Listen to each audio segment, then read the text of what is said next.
Liam, it's the button on the left.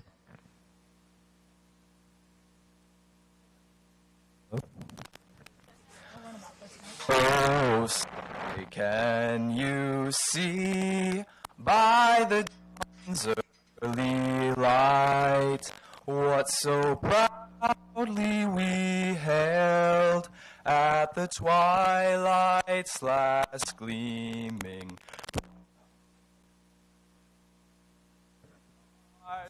Through the perilous fight, o'er the ramparts we watched, were so gallantly streaming, and the rockets' red glare, the bombs bursting in air, gave proof through the night that the flag was still there.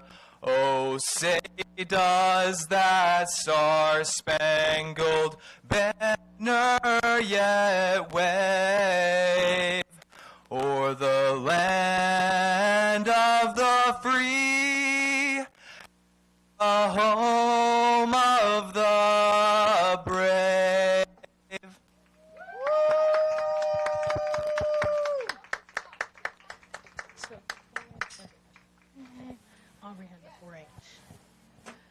Thank you, Liam. Appreciate that. Nicely done.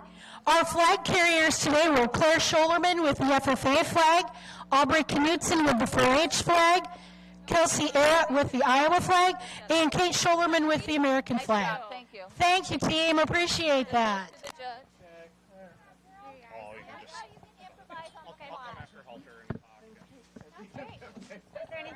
Well, we're off to a good start. I had Claire and Kate turned around on the flag, so my apologies there, ladies. Okay.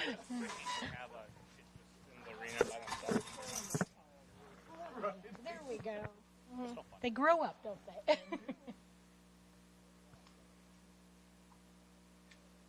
Our judge today is Sam Jens, and Sam comes to us from Curie, Minnesota. If you're not familiar with that, that's about 30 miles north of Worthington. Our ring steward this morning is Rachel Scholerman, and we are just about ready to get started here. Our first class this morning is halter miniature geldings, all ages, and we have 2 exhibitors in the first class.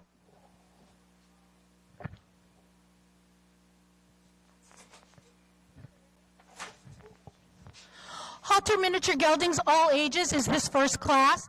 That has 2 entries, followed by halter horse mares 8 and older with 2 entries. And then our third class today will be halter horse geldings 8 and older, and it looks like 7 entries there. So our first couple of classes will probably go kind of quickly. If you have halter horse geldings, I'd be bringing them to the gate. If you have halter horse mares, I would have those at the gate. And we're just ready to start with our miniature geldings, all ages.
So I was asked to explain just a little bit about what judges look for in these classes. Halter class, you saw they walked to the judge and trotted away. They're looking for soundness, correctness of movement. As they set the horses up, I'll let the judge explain too, but they're looking again for that soundness, the correct structure. Are we going to do some comments on classes? After, okay, our judge is going to do comments after all of the halter classes.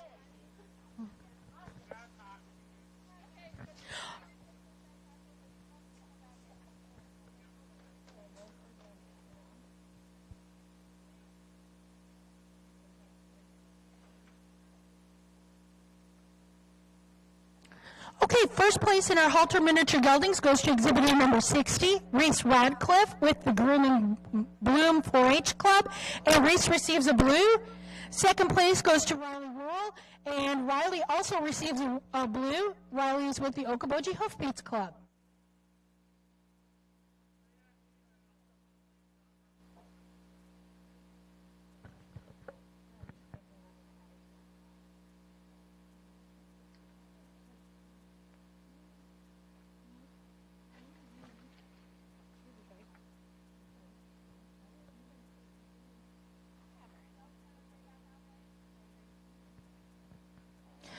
The class entering the arena now is halter horse mares, 8 and over. We have 2 entries in the class. If you have a halter horse gelding, we'd ask you to be at the gate. We have 7 entries in the next class.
That was a fun class, brother against brother in that class.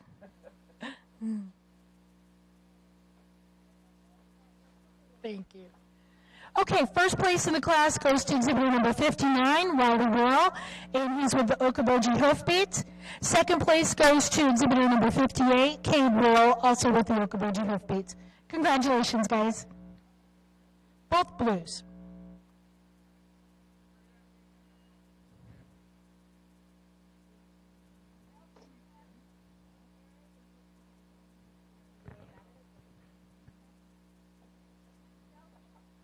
Our class entering the arena now is our halter horse geldings, 8 and over. We have 7 exhibitors in the class. Following this class is halter pony mares and then halter pony geldings. Both of those classes have only 1 entry each. This is geldings in the arena now.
This is our halter horse geldings, 8 years and older in the arena. Our next class will be halter pony mares, all ages. We have 1 entry in the class. And halter pony geldings, all ages. We have 1 entry. If those ponies would be at the gate, we'll be moving to their classes shortly.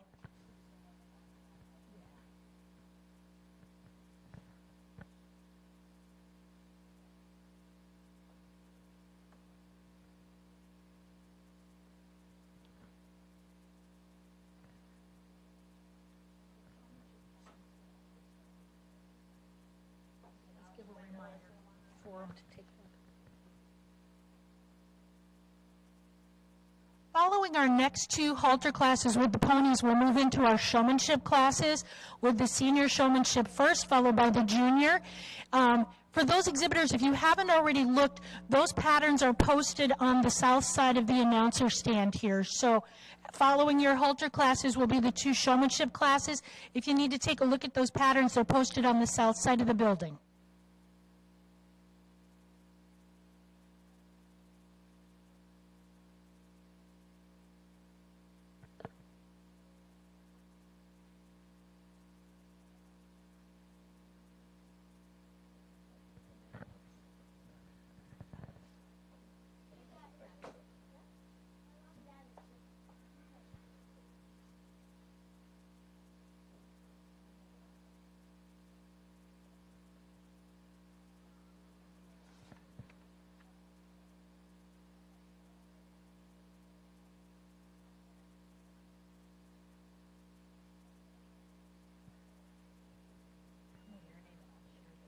Tell me your name. My name is Matthew Grisham.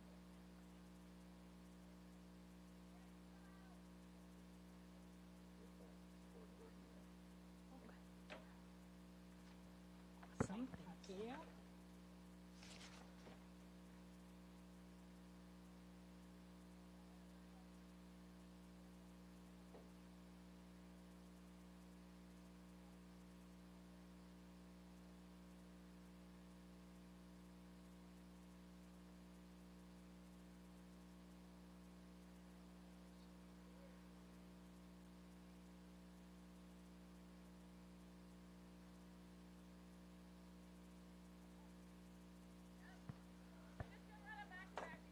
Okay, placings for our halter gelding class.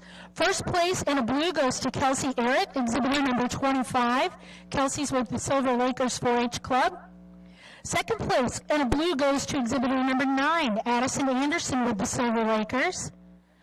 Third place in a blue goes to exhibitor number 60, Reese Radcliffe with Groom and Bloom Club.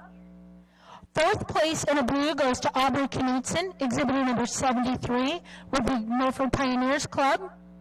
Fifth place in a blue goes to Bridget Tridle with the Spirit Lakers.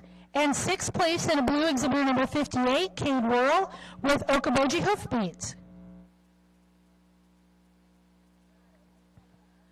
Nice class out there. That was a nice sized class that we just had, and great exhibitors. Right now in the arena, we have our halter pony mares as our first pony in the line, and halter pony gelding right behind.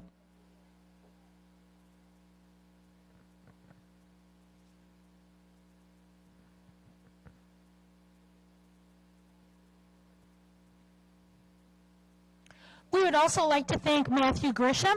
He's here with Explore Okoboji videoing our show here today. So please feel free to go online to exploreokoboji.com and take a look at the horse show. We'll be live streaming that. If you have any family or friends unable to be here, please refer them to Explore Okoboji and they can follow along with us today.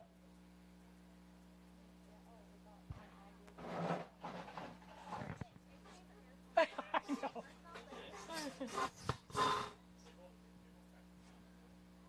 I'm thinking I can get in my chair and sit on the outside here.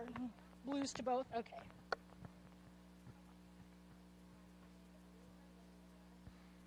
Okay, for our halter pony mares all ages, first place to Kelsey Peck, exhibitor number 39, with the Okoboji Hoofbeats, and she'll be receiving a blue. And in our halter pony geldings all ages, Kate Scholerman with the Milford Pioneers is a first place in a blue. Congratulations, ladies. Nicely done. I want to thank everybody, first of all, for letting me come here and judge the show today. You guys have a lot of nice horses. So I'm going to talk a little bit about what I'm looking for in a halter class. So halter, what I'm looking for is an overall balance of an animal. I want to see a nice back line along with a nice bottom undergirth. I want to see that neck tie in really deep into the chest, and that helps with a good airflow and be able to move a lot.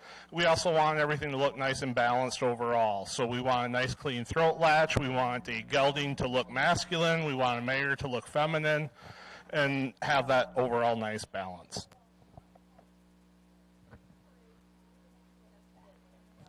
Thank you, Sam. Our judge again today is Sam Jens from Curry, Minnesota. Our ring person this morning is Rachel Scholerman, and she's also on the horse committee. A thank you to all committee members for helping with the horse practices and the horse project throughout the year. Committee members include Ann Duvall, Donna Mumm, Rachel Scholerman, Karis Knudsen, Amanda Sether, and Melvin Warnemont. Our youth representatives on the horse committee are Claire Scholerman and Kelsey Peck. Thank you all. And then Aubrey.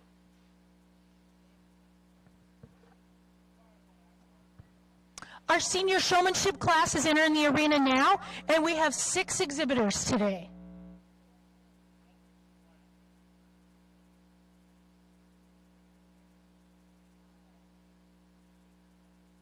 Our senior exhibitors are those exhibitors in grades 9 through 12.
And this is, again, our senior showmanship class.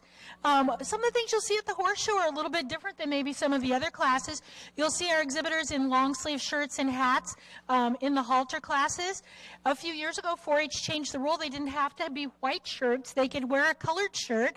It just has to be long sleeve and button up. You'll also see our exhibitors wearing a 4-H armband on their left arm out there. That's part of the dress code for exhibiting horses.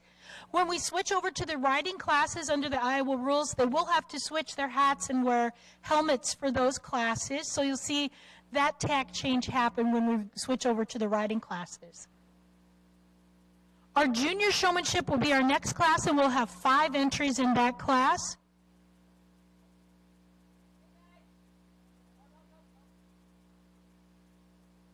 So our judge is going to visit with the exhibitors a little bit. You can see in showmanship, it's a little different than our halter class. They have a pattern that they have to do. They're judged on that pattern, the walk, the trot, the pivots, how they set up for the judge. They also are judged a little bit on scoring on how they've groomed and presented their horse for showmanship classes. So he's going to visit with each of them a little bit and probably give a little critique on what they did well and maybe what they can work on. As he does that, our junior exhibitors are entering the arena now.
Okay, for our senior showmanship at halter, first place in a blue goes to exhibitor number 8, Kelsey Peck with the Okoboji Hoofbeats. Second place in a blue goes to exhibitor number 84, Kate Scholerman with the Milford Pioneers. Third place in a red goes to Kelsey Arrett, exhibitor number 25 with the Silver Lakers. Oh, okay, the red. The next aren't placed. I'm sorry, we just placed our top 2 in this. So we have first place to Kelsey Peck with a blue, second to Kate Scholerman with a blue, and then we have a red group. Kelsey Arrett, exhibitor number 25, receives a red. Aubrey Knudsen, exhibitor number 73, a red. And Claire Scholerman, exhibitor number 82, receives a red in that class. Congratulations to our senior exhibitors.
Our class in the arena right now is our junior showmanship at Halter.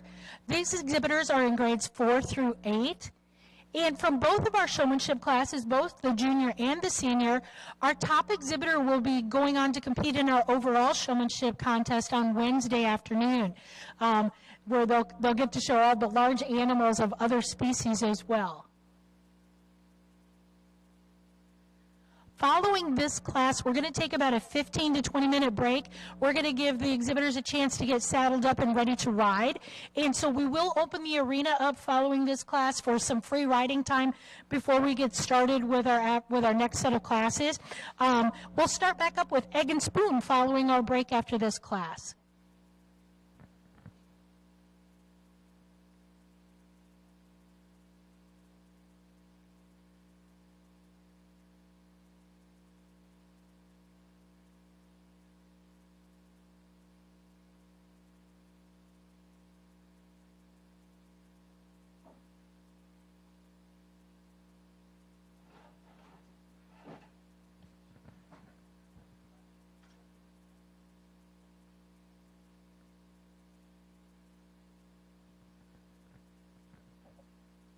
So with our showmanship classes, the last class and this class that we're in now, what the judge is looking for is how the exhibitor presents the animal, how they walk, they trot, they set up, how well they've groomed their animals. The classes prior to this were halter classes where it was strictly on the horse and its conformation. These are on the exhibitor and how the exhibitor presents the animal to the judge.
Whoa. So with showmanship, what I'm looking for is how the exhibitor controls the horse. And so I want to see an exhibitor and a horse work well together. I want to see that horse be responsive to the exhibitor commands. So when we're asking for that trot right away, that horse jumps right up into that trot. That stop, we want to see a nice, smooth, crisp stop. When I do that 90, I want to see them stop with that hindquarters even with me. So when they do a 90-degree turn, they are straight at me and can walk straight at me to give nice, crisp lines. And then when we come to the inspection and the setup, they come and they set up, and we want that horse to look square. We want them to take that time. And as I go around the horse with inspection, we want them to cross over as I'm on the back side of the horse. That way, that's a safety thing that they can watch where I'm at and they can control the horse. If the horse moves during that time, I want to see that exhibitor acknowledge that and to, excuse me, and to come back and reset that horse. When we get into the back, I want to see a nice straight back away from me, and that it's all about clean lines and that responsiveness of the horse. And then I want to see that 270, a nice smooth 270, trying to stick a pivot foot and control that all the way around to a trot off. Thank you, Sam. Again, our judge is Sam Jens from Curry, Minnesota. And our placings for the junior showmanship at halter.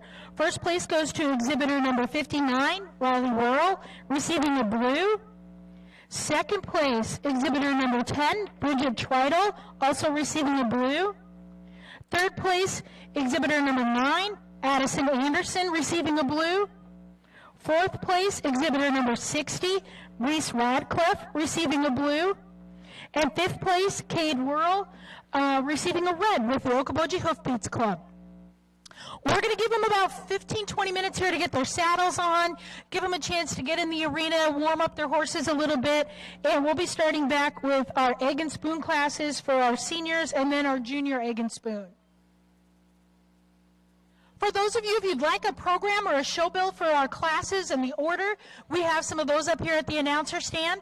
We also still have some free donuts. Please feel free to come on up and grab a donut, courtesy of the Dickinson County Fair Board. We have Explore Okoboji here that's doing video streaming of our show today. So if you have friends or family unable to be here, have them tune in to Explore Okoboji and take a look at that. Again, our thank you to our horse committee members, Ann Duvall, Donna Mum, Rachel Scholerman, Karis Knudsen, Amanda Sather, Melvin Wernemont, and our two youth representatives on the horse committee are Claire Scholerman and Kelsey Peck. We also have some thank you to some of our sponsors today. Thank you to Andrea Lortz and Lortz Creation for the overall High Point horse signs for our awards today. And Dave and Cherie Green will be donating the overall points halters. We also have Andrea Lortz and Lortz Creation that has done printing on the shirts that you'll see coming up in some of the riding classes later today. Thank you to Weeda Kings for donating the filter to raise up the floor height in the barn and helping to fix the drainage issues around the barn. Thank you also to All Pets Animal Hospital for donating vet check-in services, not only for the horses, but also for the pets and the dogs this year. And we're excited to have all of them be a part of the Dickinson County Fair.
We're going to give you kind of a 5-minute heads up here. It's 10 o'clock now. We'll start back at 10:05. So you got about another 5 minutes to use the arena here.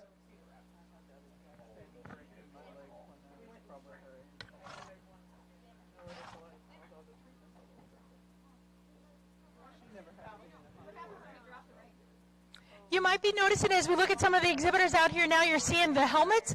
You're also seeing those red T-shirts we talked about. Those 4-H'ers with the red T-shirts earned those by attending 5 or more of the horse practices prior to fair. They're able to wear those during the timed events today, and those were put together by Andrea Lortz at Lortz Creations.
Okay, exhibitors, we're going to go ahead and clear the arena.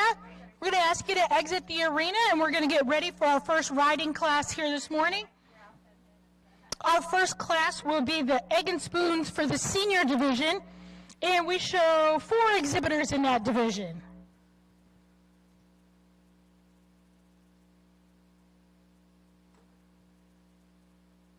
This is a fun class for any of you that haven't seen this before. They have to keep the egg on the spoon. They'll be asked to walk and trot and lope.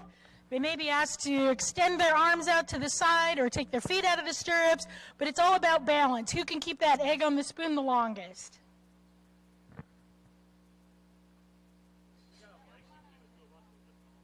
Okay. That'll work. It's a lot faster And easier. I know what I'm trying to tell them versus trying to hand signal what I... Yep. Is that a 1, a 2?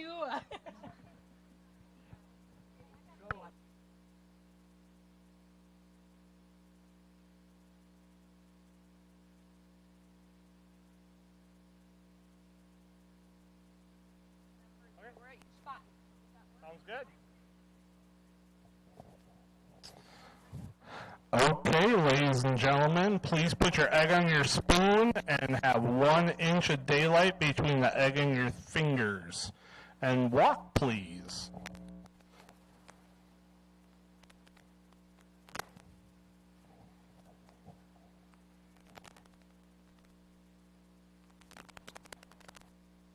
Jog, please. Jog your horse. Come on in the center. Extend the jog, please. Extend the jog.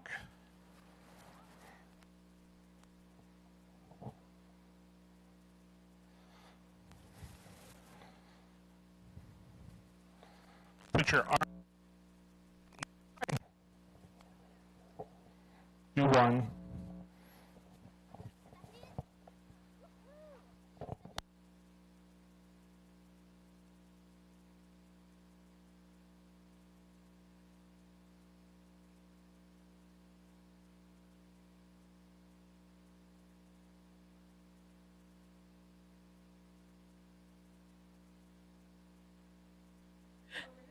Kelsey, did you want to do a little lope? I heard that. Okay, so all 4 of our exhibitors are going to receive a blue ribbon in the class today. First place goes to Kelsey Peck, exhibitor number 8 from the Okoboji Hoofbeats. Correct me if I'm wrong, but I had exhibitor 82 as second. That was Claire Scholerman, and she receives a blue. Third place, I had Aubrey Knudsen. Yep, got it. And she's with the Milford Pioneers, exhibitor number 73. And fourth place in a blue went to Kate Scholerman, exhibitor number 84 with the Milford Pioneers.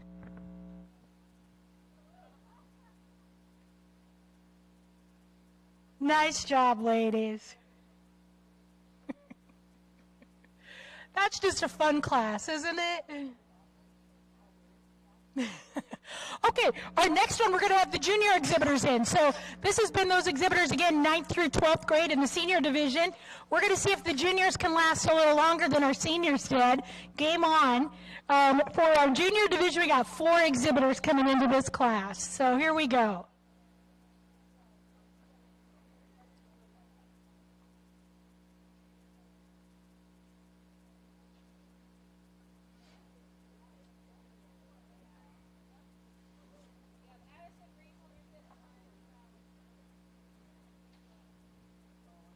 So just a heads up, after the egg and spoon class, we'll move on into our barrel racing. And again, we'll start with the senior division there and then the juniors. After barrels, we'll move into the flag race and then the pole bending and the keyhole. Again, through those classes, we'll do the seniors first and then the juniors. So on junior egg and spoon, we're looking for 4 exhibitors in this class. Looks like we got them all right here, ready to go.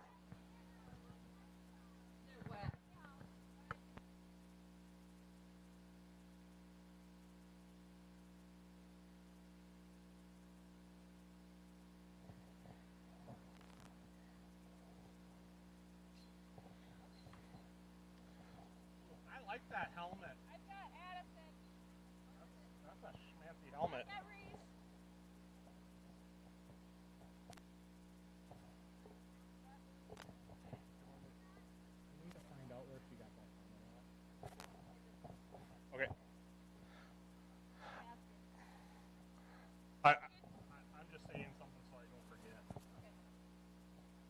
Okay, let's put our egg on our spoon, 1 inch of daylight between egg and fingers, and let's walk.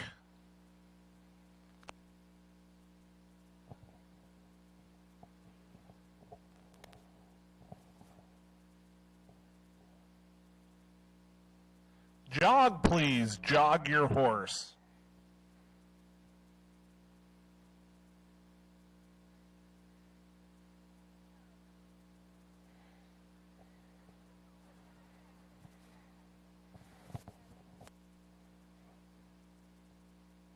Extend the jog, please. Extend the jog.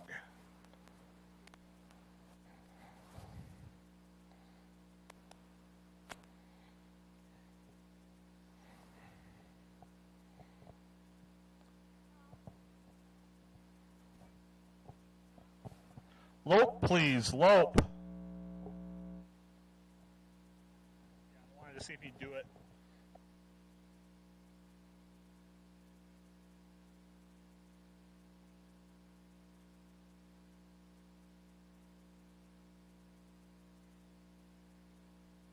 Oh, another fun class. And look at those red shirts out there. Those kiddos made it to 5 or more practices and earned the right to wear those red shirts to exhibit in. We're going to go with 4 blues in the class.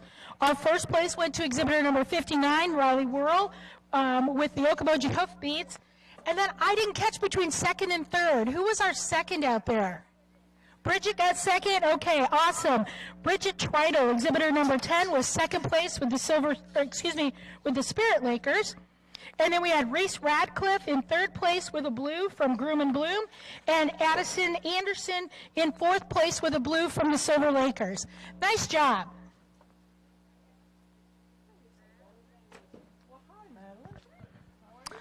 What a fun class. Those are always fun to watch.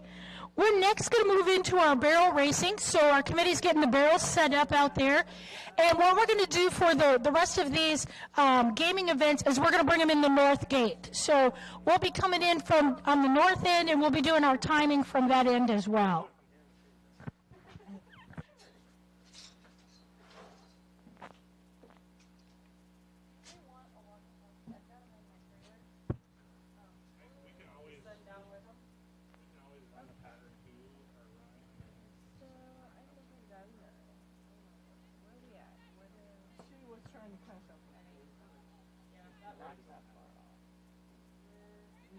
So is this the start? Is this the on button?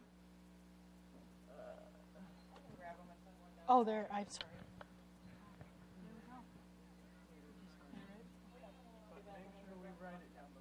Yes. Yes.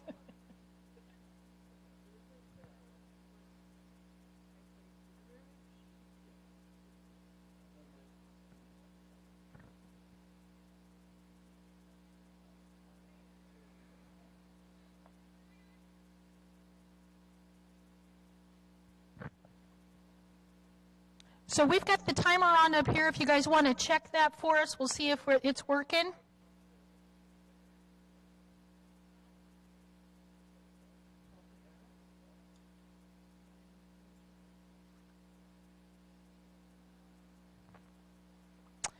And that's a no.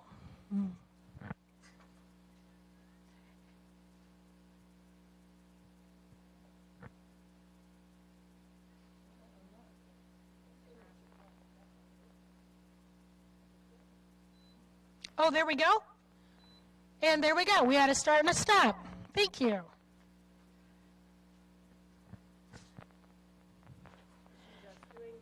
So our senior barrels will be our first class. We have 4 exhibitors in that class. Are we going to run those in order of the show program? Okay, good deal. I'll call out the numbers so they know where they're at. Okay. We're going to switch. So first up in our senior barrels will be exhibitor number 25, followed by 73, and then we're going to go 84 and 82. 25,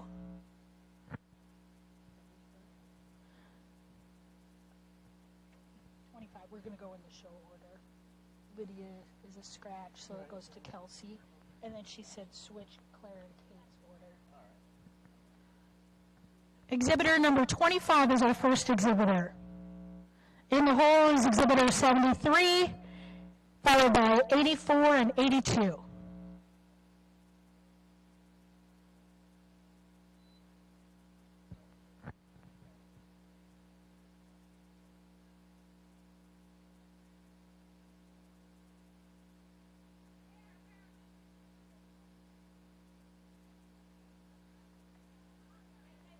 Nice run, nice run. And we have a time of 20.45. 20.45.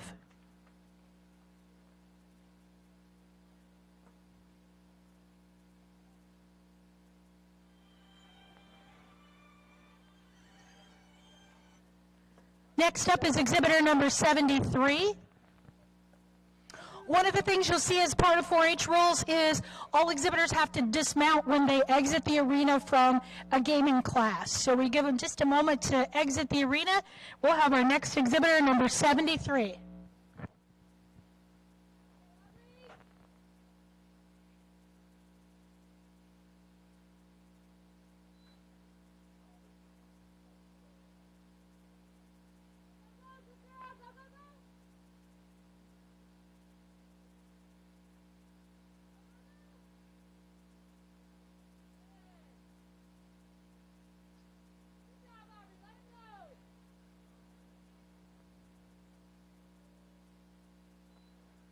There we go, and we have a time of 22.77. 22.77.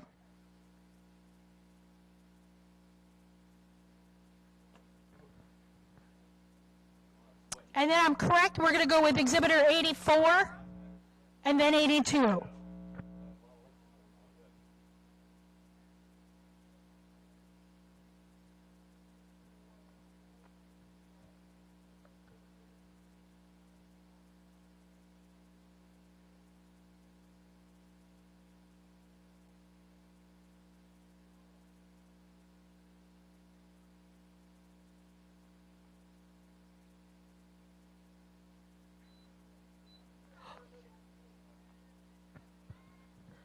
It should have cleared itself when she crossed. It should have started itself.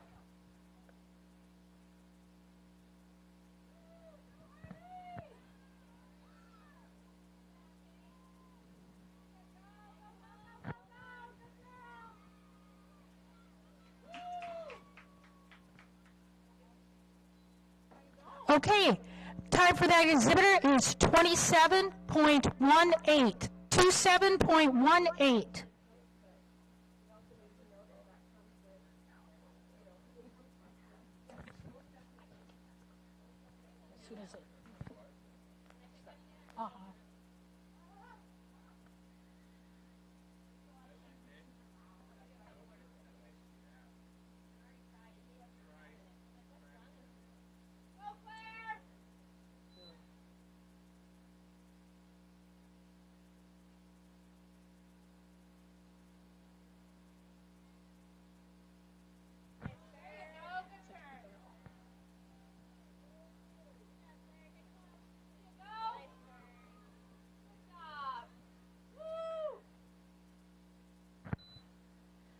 And we have a time of 21.69. 21.69.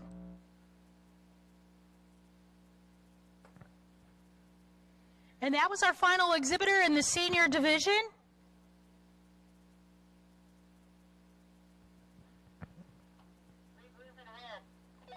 Okay.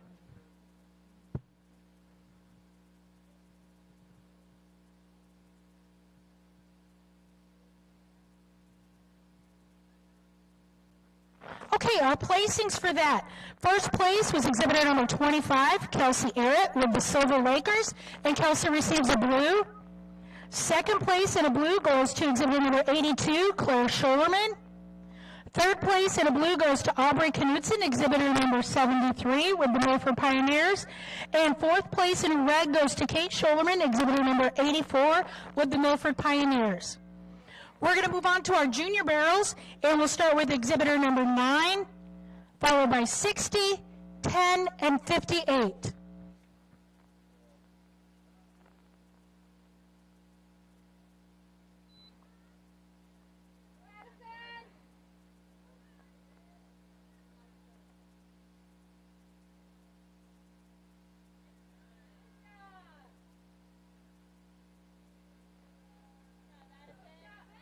There we go.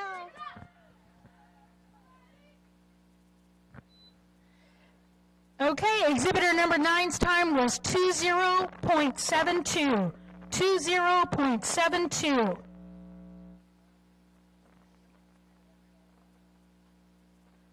Next up is exhibitor number 60, followed by 10 and 58.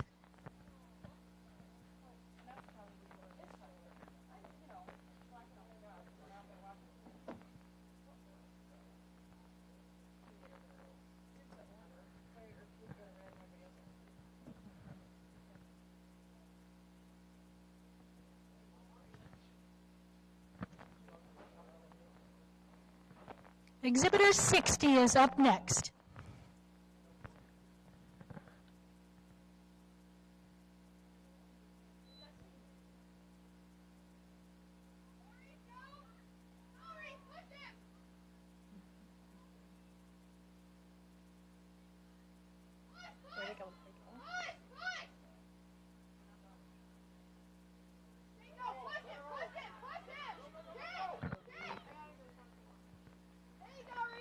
Okay, time for exhibitor number 60 is 22.14. 22.14.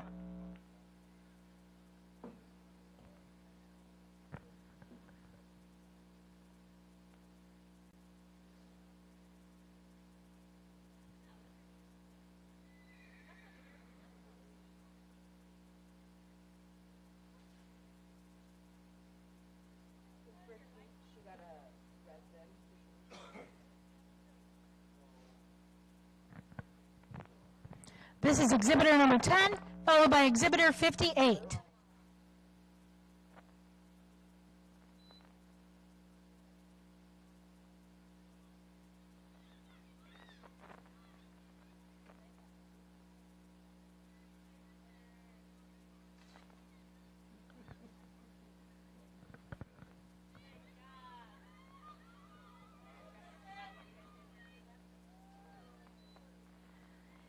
And exhibitor number 10's time is 20.96.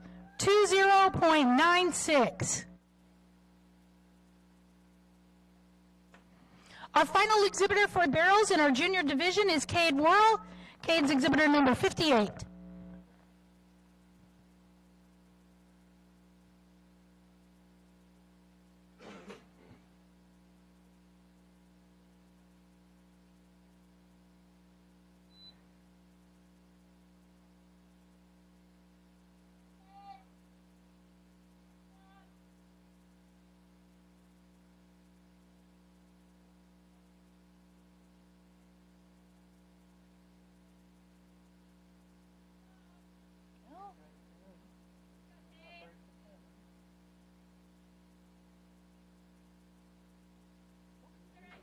You're okay.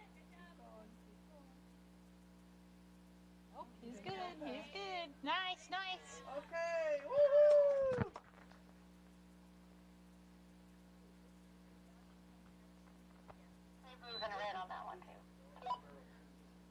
Okay, time for exhibitor number 58 was 41.45.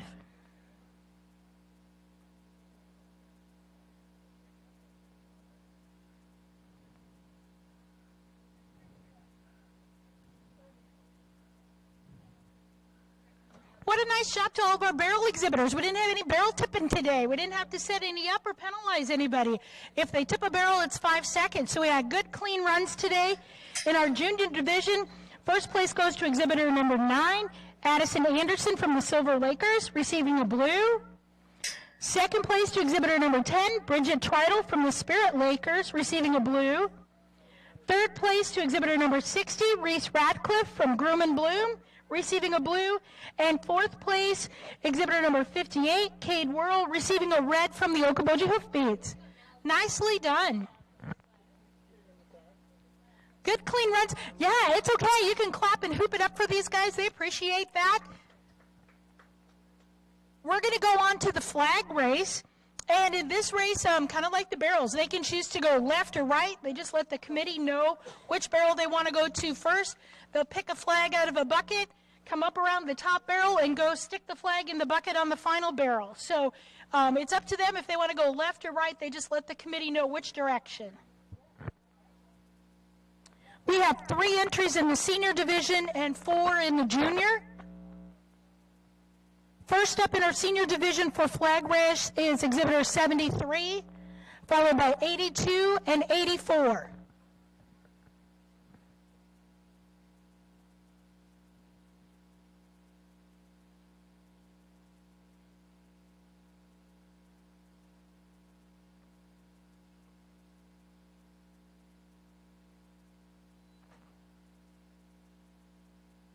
Okay.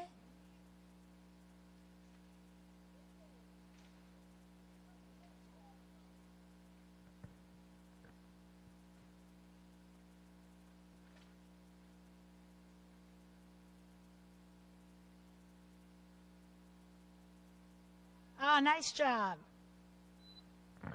Okay, time for exhibitor number 73 was a 23.64. 23.64.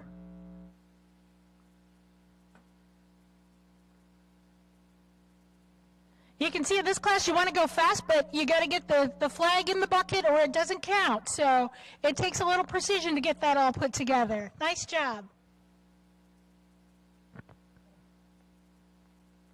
Up next is exhibitor number 82, followed by exhibitor 84.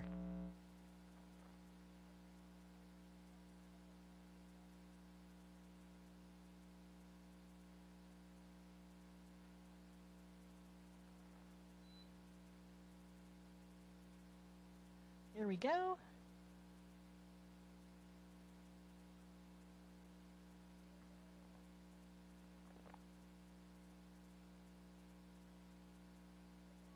Oh, we got the flag stuck. Nicely done. Time of 16.25. 16.25. That was exhibitor number 82. Up next is exhibitor 84.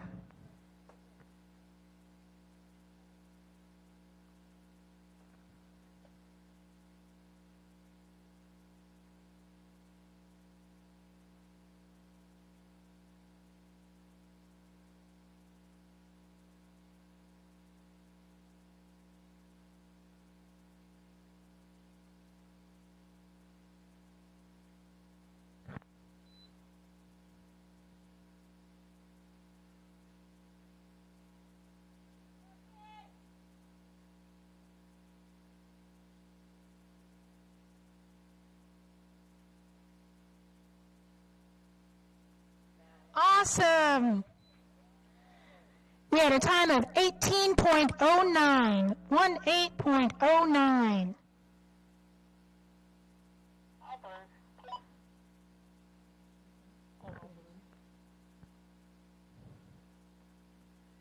Nicely done, seniors. Our first place in a blue goes to exhibitor number 82, Claire Scholerman, with a time of 16.25.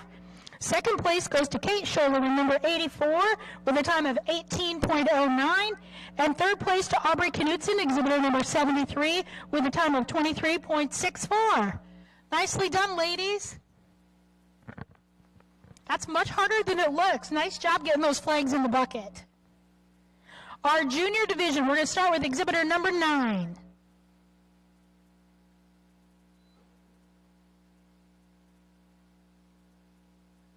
Good job.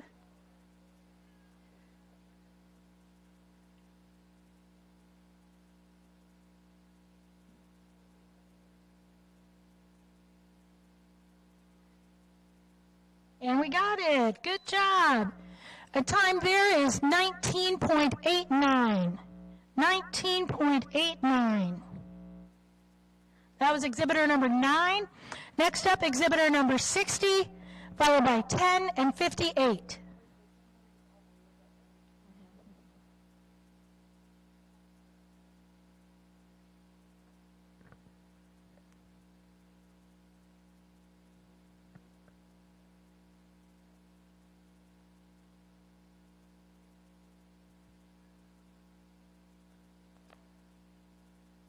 This is exhibitor number 60.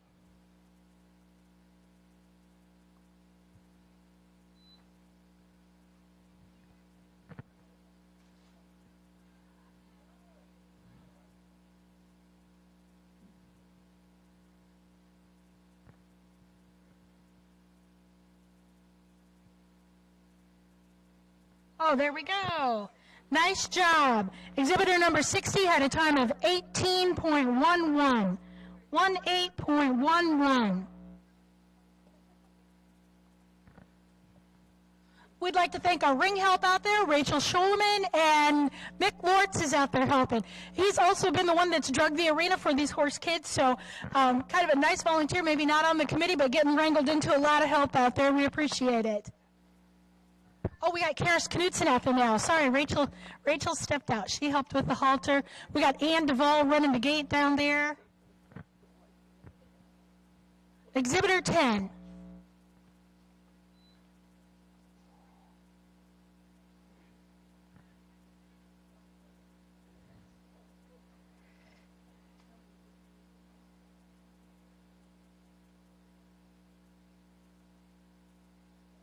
Oh, nice job. Wow, good time too. 16.51. 16.51. That was exhibitor number 10. Our next exhibitor and our final exhibitor for the junior flag race is exhibitor number 58.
Ah, there we got it.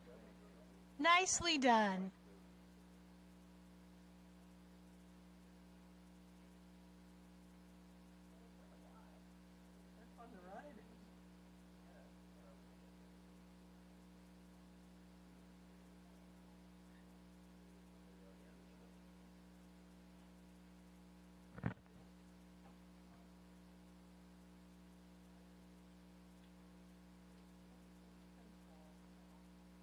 Awesome. There we go. Let's give a nice round of applause for him. That's awesome. Sometimes you just got to take patience and work with your horse. Sometimes they feel a little frisky. Things look a little different than maybe they do at home. Nice patience out there and working with your horse and getting that flag and getting it in the next bucket.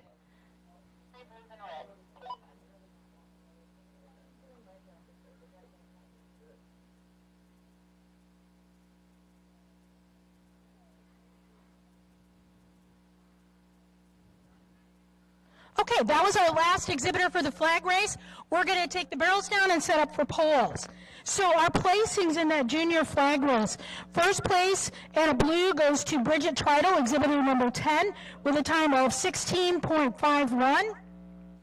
Second place and a blue goes to exhibitor number 60, Reese Radcliffe, with a time of 18.11. Third place and a blue goes to Addison Anderson with a time of 19.89. And fourth place in a red goes to Cade Whirl with the Okoboji Hoofbeats.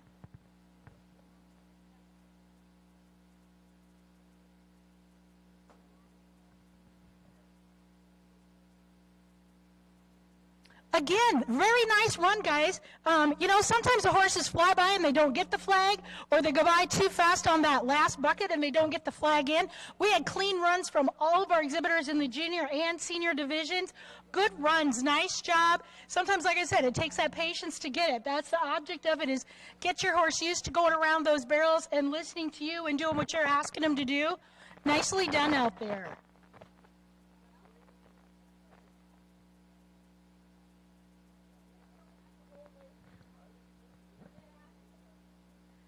also had the comment on the red T-shirts again, that those look super nice. What's going on with those red T-shirts is that's signifying those exhibitors that came to 5 horse practices or more. So they earned those red T-shirts. They get to wear those in these timed events today to signify that they've been to practices. And I think that shows. I think that's really showing out there today. Clean run in barrels, clean run in flags. They've been practicing and putting the time and effort into this. Nice job. And thank you to not only the 4-H'ers, but the committee members that have been helping to get them prepared for the fair.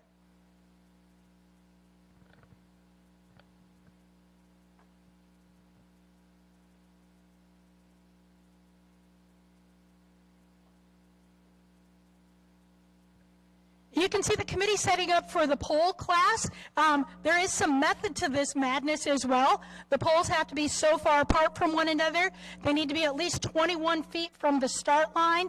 You'll see if you look down the sides of the fence, you'll see a little electronic timer on the east and the west side of the fence. There's an eye that's running across that. And when the horse breaks that timeline is when our clock up here starts for them and we start timing. When they exit and they go back through that timer, that eye senses and that timer registers up here and we get the times up here at the announcer stand.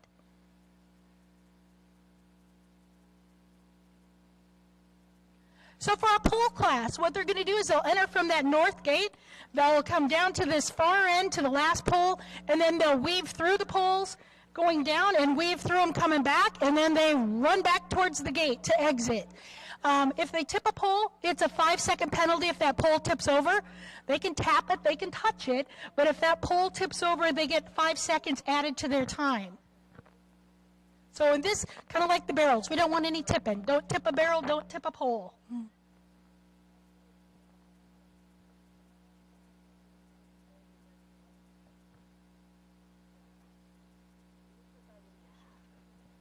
So we have the first break in there. Oh, it is. It's put in after the figure 8 barrels. Mm-hmm. Show break, warm up. It'll be after the figure 8 barrels. I don't know exactly what it'll be after class 30, after they do the figure 8 barrels.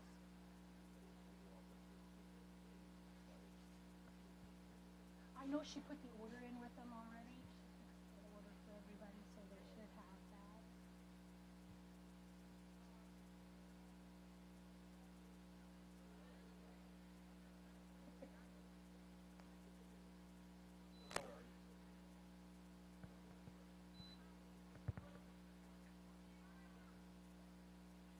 The timer's running. Still running.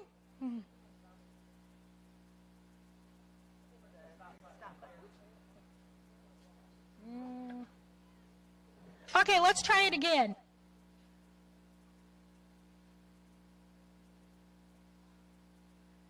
Nope.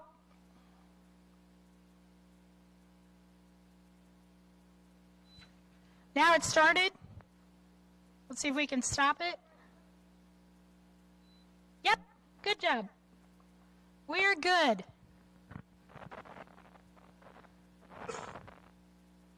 So the poles are lined up and spaced out how we need them. The timer's working. We are ready to start with our senior pole bending. I show 4 entries in that class. First up is exhibitor number 25, followed by 73, 82, and 84.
Okay, so what we're going to do for that exhibitor is a no time. The pole on the end would have been a 5-second penalty, but we broke the pattern down here when we tipped this other pole over. So, you know, when that happens, we don't let them run back. We don't reward them by letting them run back. If they don't listen to us and do the pattern like we ask, we just let them mosey back instead of run back. So it's not a reward to get to run back if you don't listen to what your rider's telling you.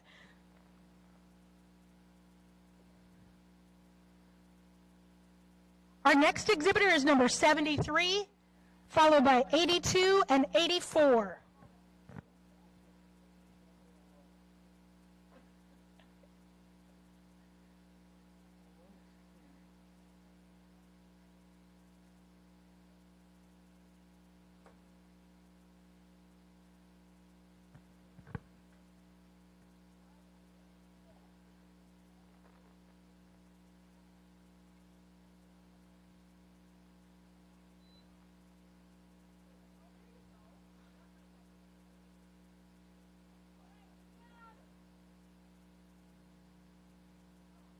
Oh, shoot.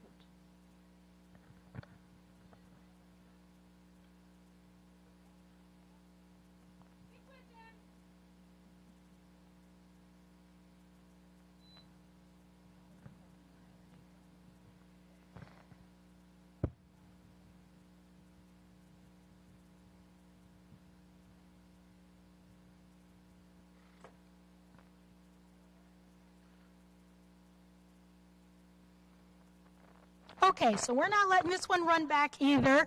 We kind of broke the pattern and we hit the timer down on the end when we swung around down there, so we'll have a no time for that exhibitor.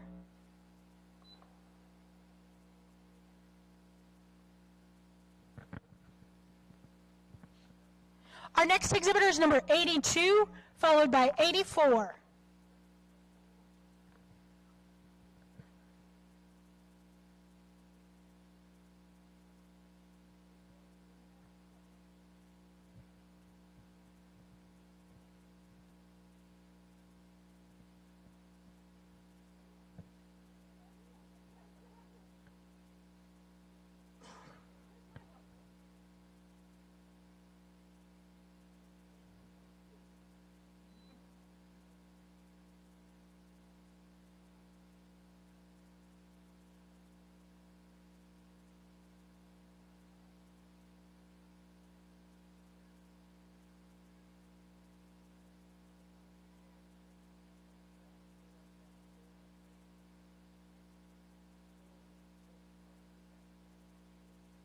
Woohoo, there we go, bring her home.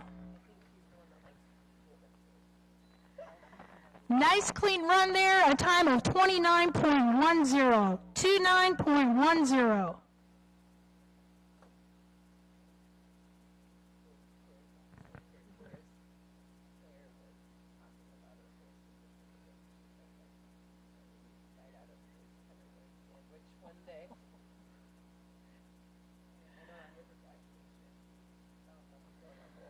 Okay, our next exhibitor, and actually our final exhibitor in the senior division is exhibitor number 84.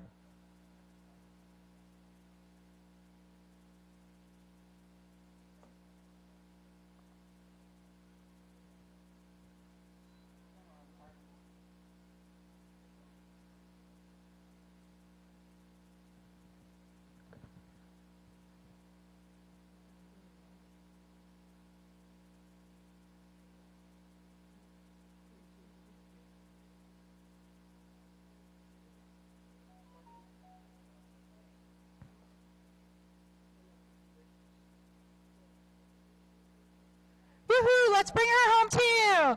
Nice clean run there. The time for exhibitor number 84 is 33.79, 33.79.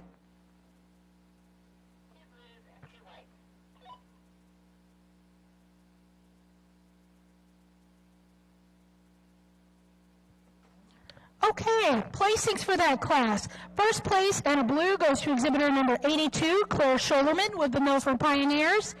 Second place in a blue to 84, and that was a time of 33.79 for Kate Schollerman. And then we had a no time for Kelsey Arrett and a white, and a no time for Aubrey Knudsen and a white.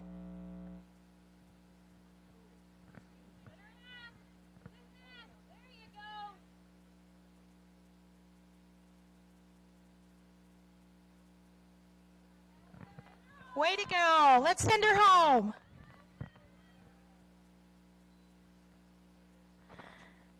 And exhibitor number 9 had a time of 29.30. 29.30. Way to start the juniors off.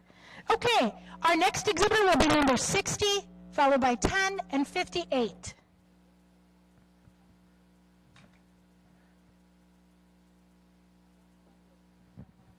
Again, in these gaming classes, you'll notice that the exhibitors have to dismount before they go out the gate. That's an Iowa 4-H rule that they have to do that to complete the class.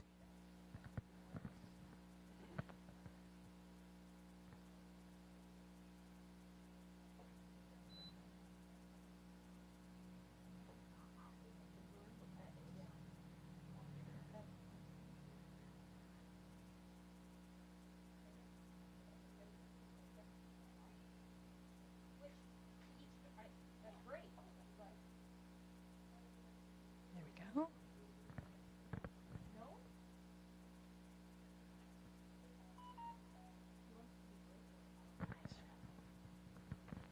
Good job. Let's send her home. Good job. Exhibitor number 60's time is 35.20. 35.20. Nicely done. And you'll see the pole class, they can choose whether they want to come down the left side or the right side of the poles. That's totally up to them. Some will have a preference. Horses are kind of like people. They're a little more right-handed or left-handed or right-footed or left-footed. And as these young people work with the horses, they start to learn that. Which do they like to do? Go to the right or the left better? And they'll train them that way and work with them in that manner. Up now is exhibitor 10, followed by 58.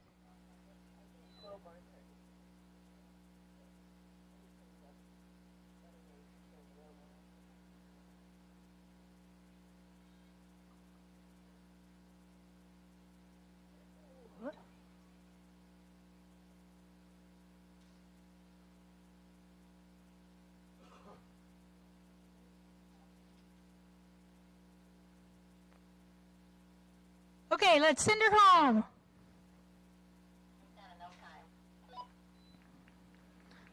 Okay, unfortunately, that's going to be a no time for that exhibitor. We broke that pattern when we tipped that pole over and kind of tried to navigate back around that there. Our final exhibitor is number 58.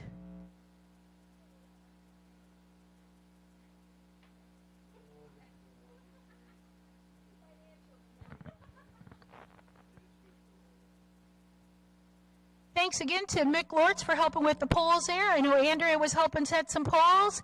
And Duvall for running the gate down there. It kind of takes a village to pull off the show, and they're doing a nice job helping.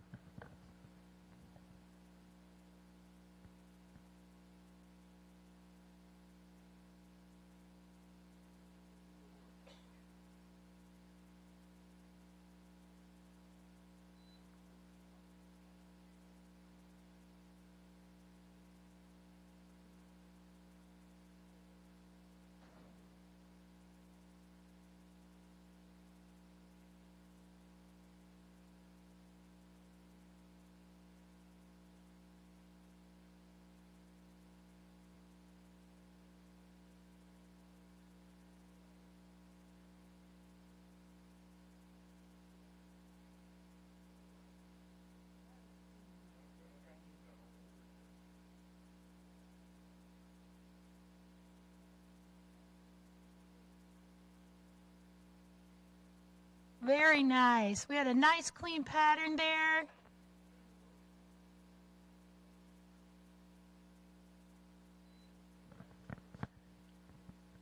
We had a time of 50.93. 50.93.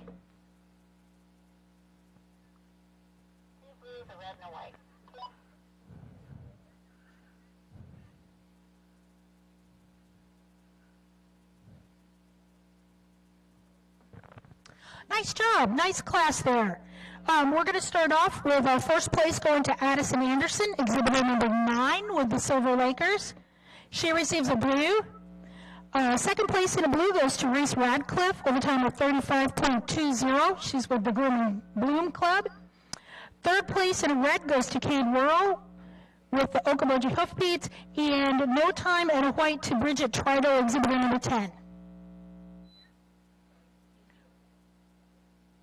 And what we're going to do next is set up for the keyhole race. And this race takes 4 poles, and what we're going to do is kind of set those poles in a box. They're going to run down between those poles, circle at the end, and go back through those poles and run back.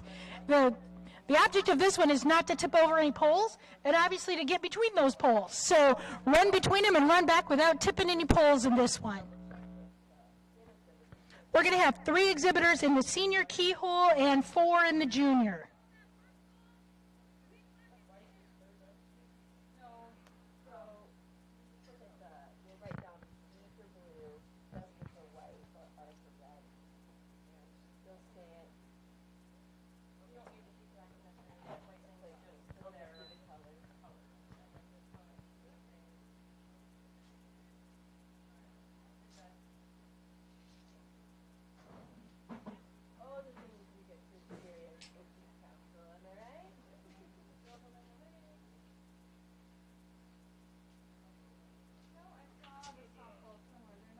Thanks again to Rachel, Andrea, and Ann for getting that one set up.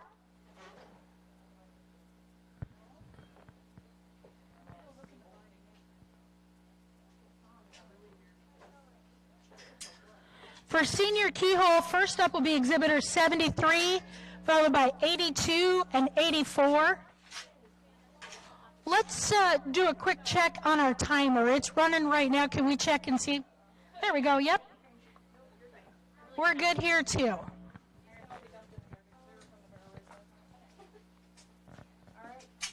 I'm going to step out then, if you're good, Bo. He's taking over running duties.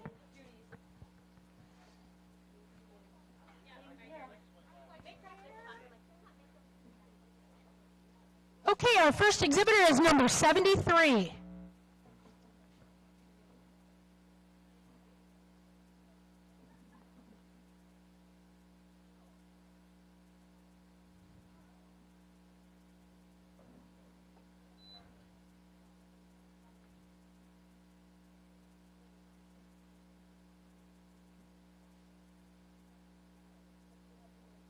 Nice job. Good job. And exhibitor number 73's time is 13.49. 13.49. And you'll see with this race, they can run down between the poles. They can turn left or right. It's up to them which direction they want to turn. They can turn either way and head right back through those poles to the gate.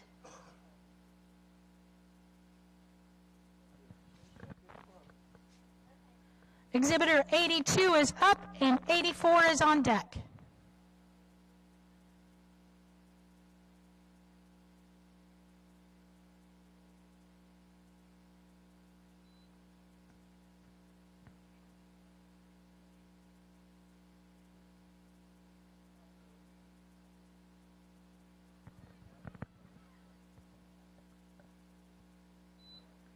Okay, time for exhibitor number 82 is 13.33. 13.33. Wow, the race is on. We're pretty tight with these two.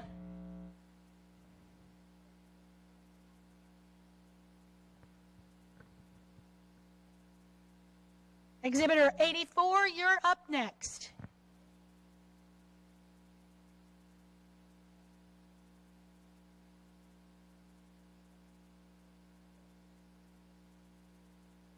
Again, this is our senior division. Our riders are in 9th through 12th grade.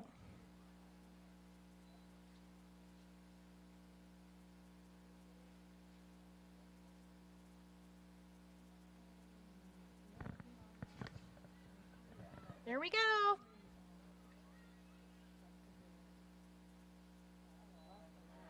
Exhibitor number 84's time is 15.91. 15.91.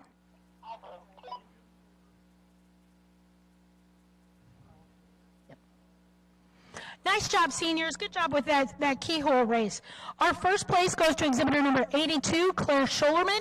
She receives a blue. She's with the Milford Pioneers Club. Second place, close behind with a time of 13.49, is Aubrey Knudsen, exhibitor 73, also receiving a blue. And our third place exhibitor is Kate Scholerman with a time of 15.91. She also receives a blue. Okay, there goes our first junior exhibitor, number 9.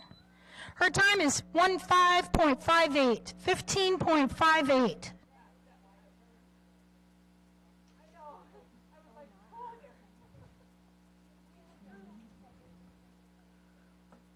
Next up is exhibitor 60, followed by 10 and 58.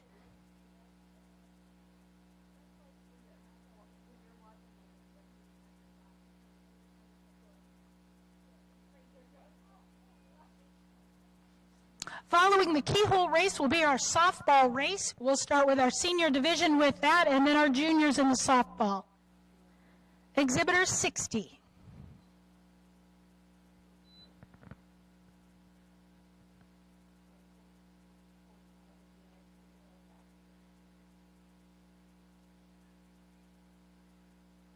we go.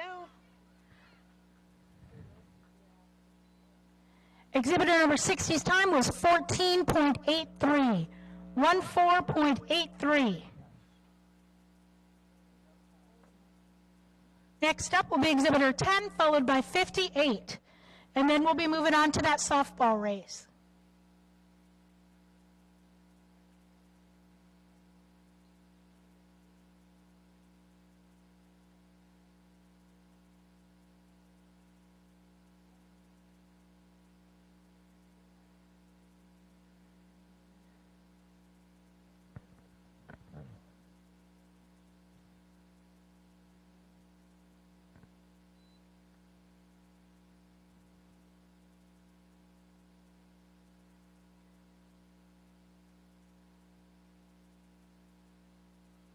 Woo!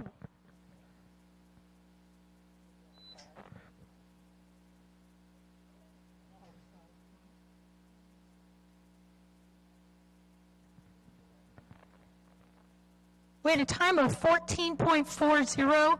Is there any penalty for the poll? A 5 second? So that would bring that time to a 19.40.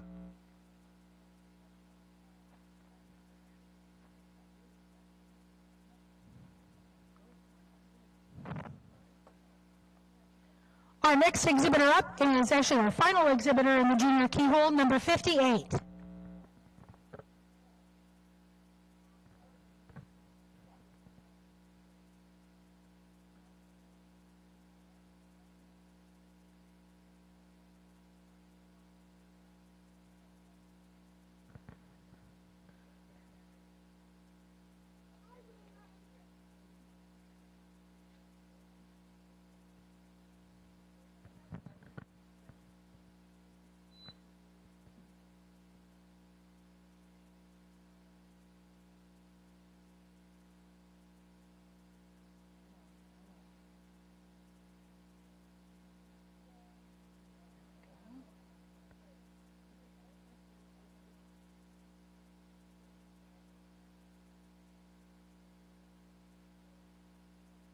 There we go.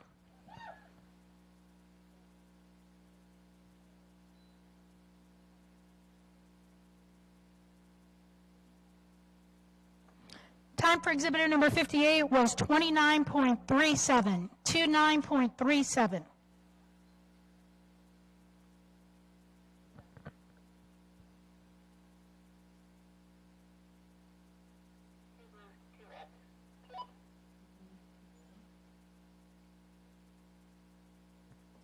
Okay, in our junior keyhole division, first place in a blue goes to Reese Radcliffe, exhibitor number 60, with the Groom and Bloom Club. She had a time of 14.83. Second place in a blue goes to Addison Anderson, exhibitor number 9, with the Silver Lakers. She had a time of 15.58. Third place in a red goes to Bridget Tritle, exhibitor number 10, with the Spirit Lakers. And fourth place in a red goes to Cade Worrell, exhibitor number 58, with the Okoboji Hoofbeats. Nice job. Nicely done, team.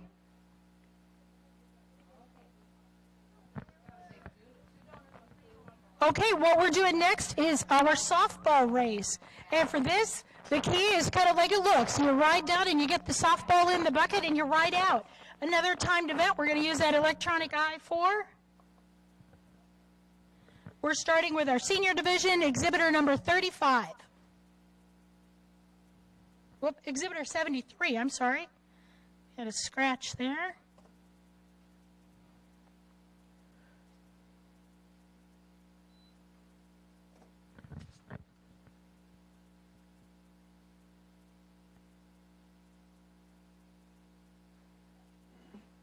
Oh, hit the bucket and bounced off. That will be a no time.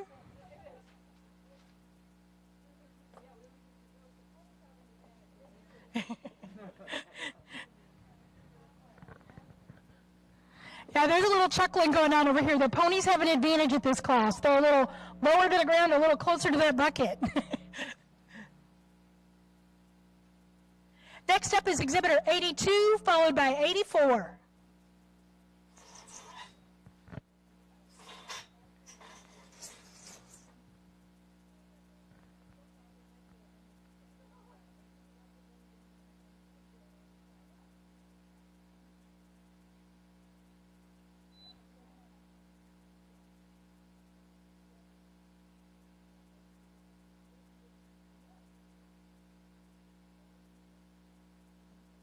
There we go. The ball's in the bucket.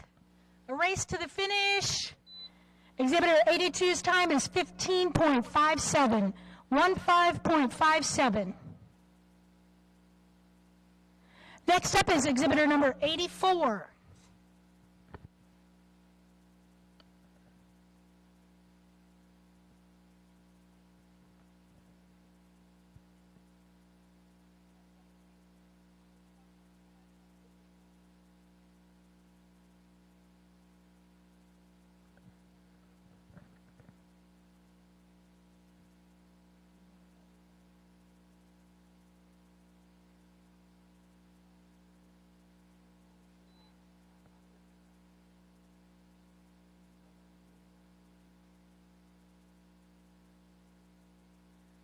Oh, and we missed the bucket.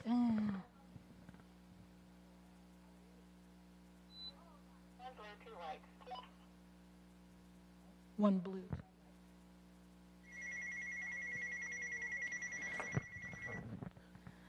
Okay, first place in the senior softball race goes to Claire Scholerman, exhibitor number 82 with the Milford Pioneers. She had a time of 15.57. And then we have 2 white ribbons being awarded to Aubrey Knutson, exhibitor 73, and Kate Scholerman, exhibitor number 84. We have 3 exhibitors in our junior softball race. These are those 4th through 8th graders. Our first exhibitor in that junior division is number 9, followed by 60 and 58.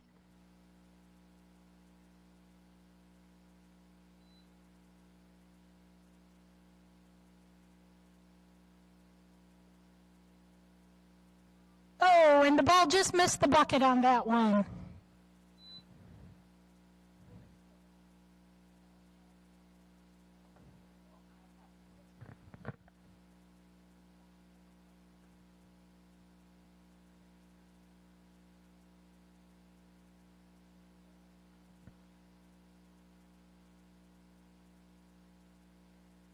Okay, our next exhibitor is number 60, followed by 58.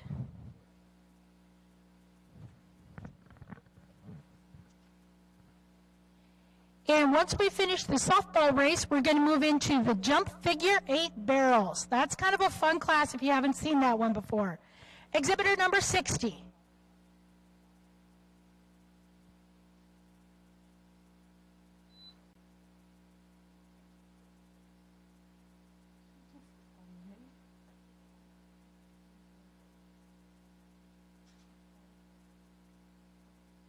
There we go. We got a ball in the bucket. We're on the race home. Exhibitor 60's time is 16.69. 16.69.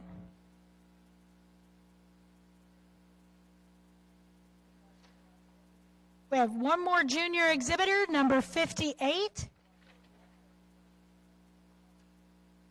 And then we'll need the committee help setting up for the jump figure 8. Yep.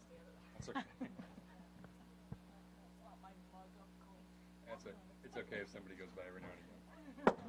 Add some crowd. That's true. Add some spice. Yeah. It doesn't have to be me, though.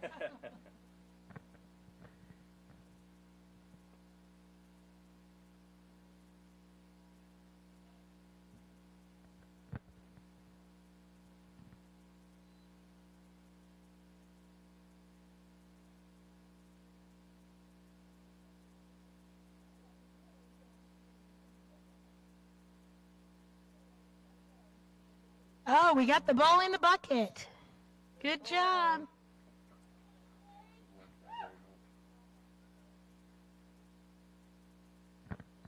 All right, a time of 23.17. 23.17.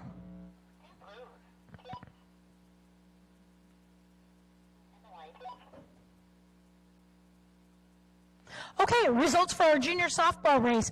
In first place is exhibitor number 60, Reese Radcliffe, with a time of 16.69. She's with the Groom and Bloom Club. And then our second place, Anna Blue, also goes to Cade Whirl, exhibitor number 58, with the Okoboji Hoofbeats. And a no time and a white to Addison Anderson, exhibitor number 9, with the Silver Lakers. Nicely done. Okay, what you see the committee setting up for here is the jump figure 8 barrels. This kind of combines a lot of things, barrels and jumps and a figure 8 pattern in here. So it's pattern, it's accuracy, it's time.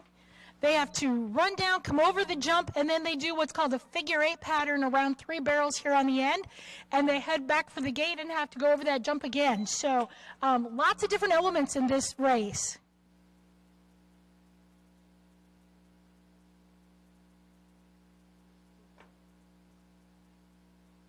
We have 4 in our senior division and 3 entries in our junior division for this.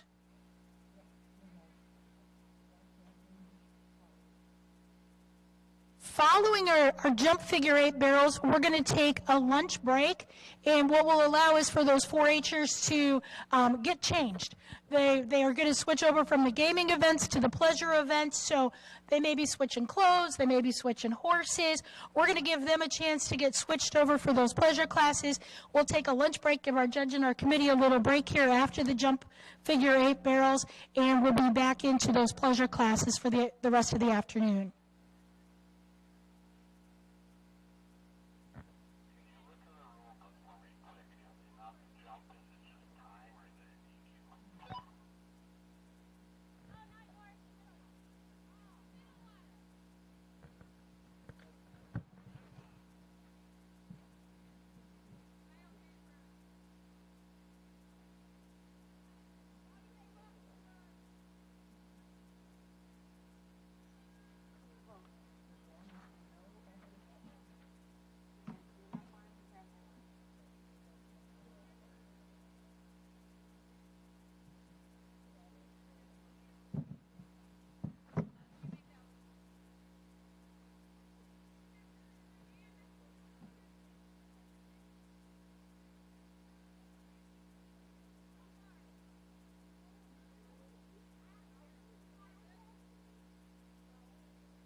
Now.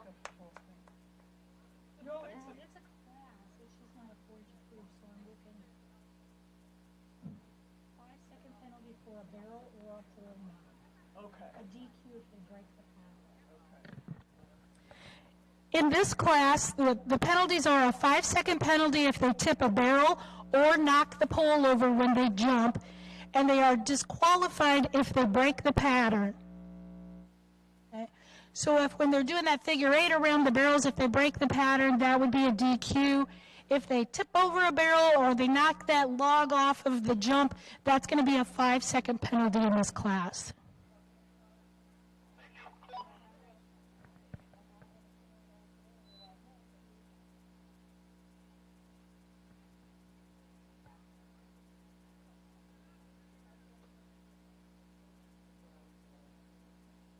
So they will come in and go over the jump. When they come to the barrels, they can choose to go left or right. It just has to be a figure 8 pattern, so they can choose left or right at that center barrel, but that's up to them. And if they tip a barrel, they're going to get a 5-second, and if they would knock that log either coming in or going out, if they knock that log off the jump, they're going to get a 5-second penalty there.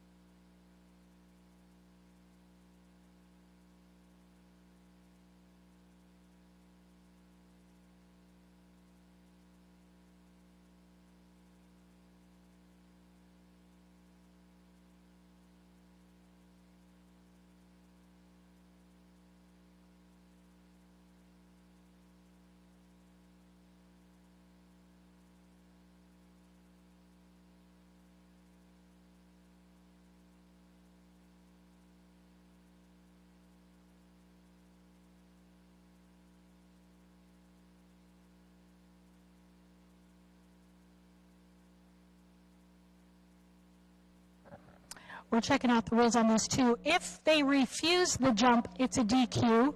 If they knock it, it's 5 seconds. And if they break the pattern around the barrels, it's a DQ. If they tip a barrel over, it's a 5-second. Lots of stuff in this class.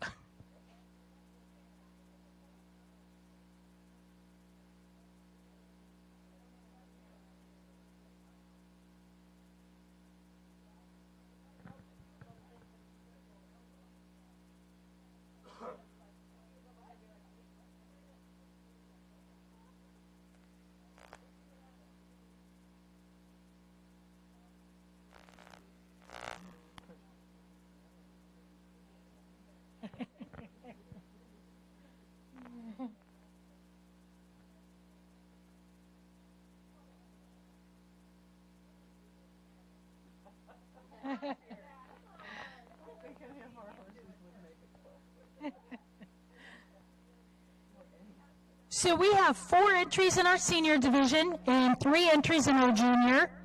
In the senior division, we're going to start with exhibitor number 25, followed by 73, 82, and 84.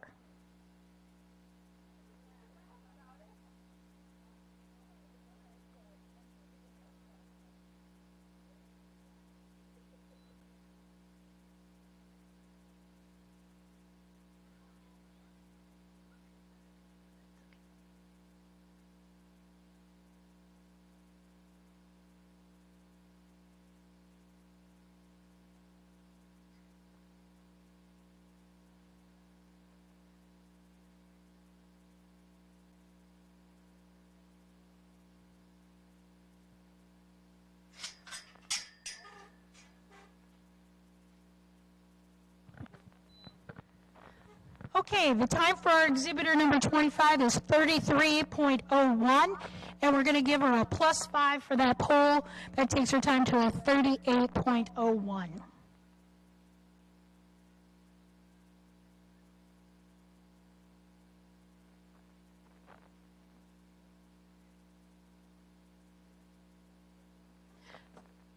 Next up is exhibitor number 73, followed by 82 and 84.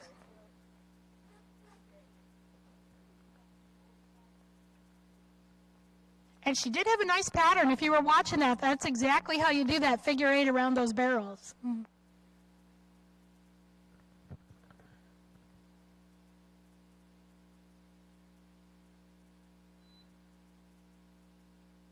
Ooh, nice jump.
Okay, exhibitor number 73 is going to receive a no time on that for a broken pattern down here around the barrels, but congratulations to her for sticking with it, making the horse come back through and do that pattern like she was asking. She stayed very patient, made her come back through and go through that pattern. So nice job with your patience, and that's good sportsmanship to see out there.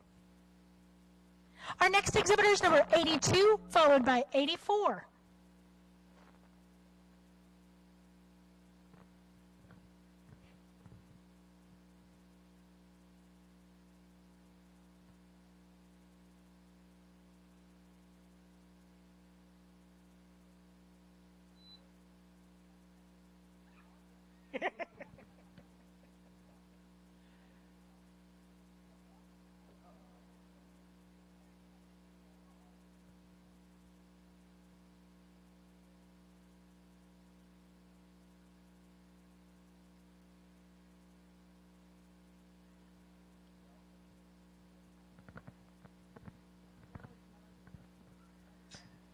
Nice job. We got a little extra giddy up on that jump there, don't we?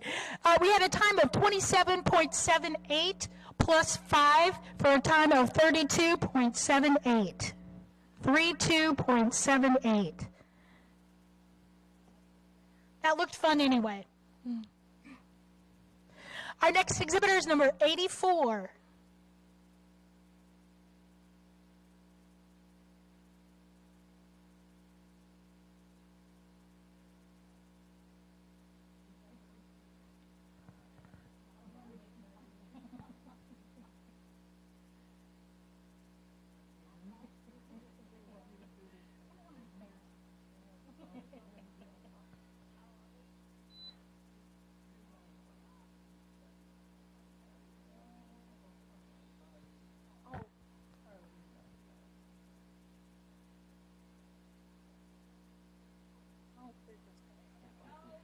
We got her done.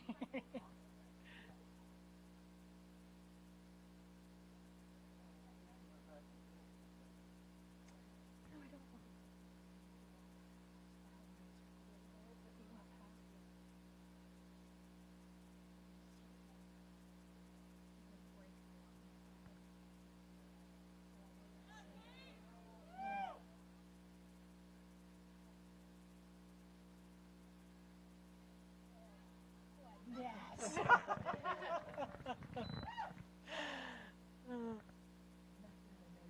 Okay, exhibitor number 84 had a time of 48.69. 48.69.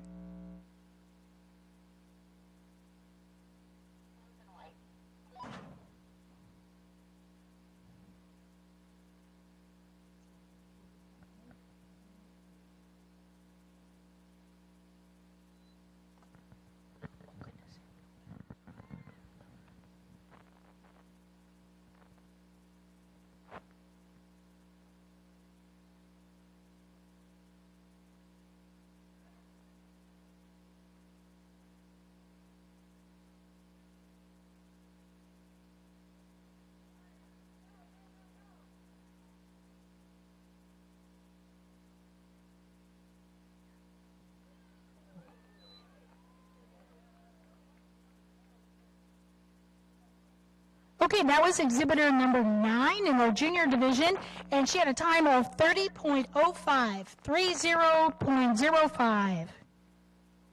Our next exhibitor is number 60, followed by number 10 in our junior division. I'll go ahead and give you results from that senior group. First place in the senior figure 8 barrels was Claire Scholerman with a time of 32.78, exhibitor number 82. Second place went to exhibitor 25, Kelsey Arrett, with a time of 38.01. Third place went to Kate Scholerman with a time of 48.69. And those 3 exhibitors all received blues. And our fourth place and a white goes to Aubrey Knudsen, exhibitor number 73.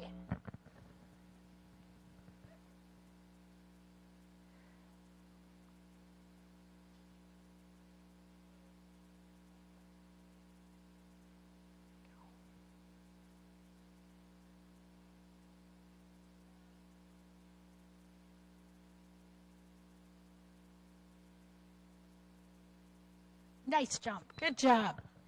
And exhibitor number 60 had a time of 32.68, with a +5 for that barrel is a 37.68.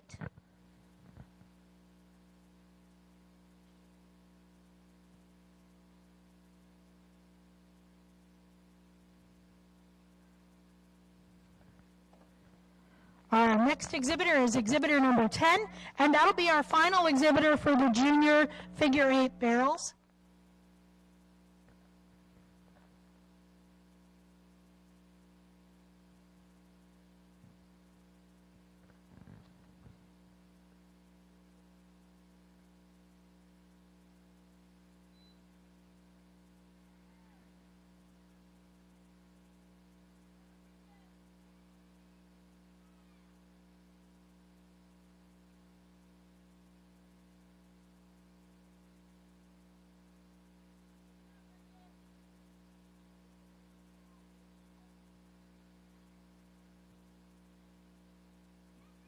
Oh, so close.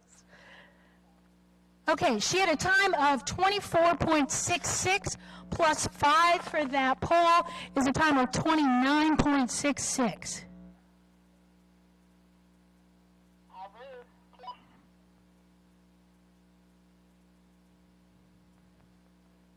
Okay, all three of our juniors are going to receive blues today.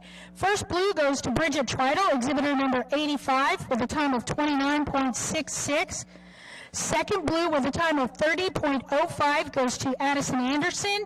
And third and a blue, exhibitor number 60, Reese Radcliffe. Nicely done, juniors. Okay, we're going to move on to our lunch break right now, probably a 30, 45-minute break here. We'll keep you posted on that, but we're going to break for lunch. If anyone wants to come and ride and use the ring for warm-up, you're welcome to do that. We'll have you get switched over and get ready for those pleasure classes for the rest of the afternoon and give you a chance to ride in the arena.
just a quick announcement here at the show arena.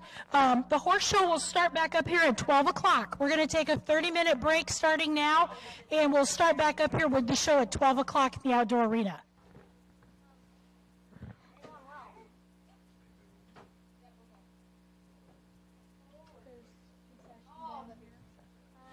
For anybody that would like some lunch here on the grounds, we do have a concession stand. There's a food trailer just south of the arena here that's set up, serving sandwiches. I know they've got pulled pork and things like that, some cheesy potatoes, some coleslaw, cold drinks, full menu, but those were some things that caught my eyes. So come on over to the food truck there.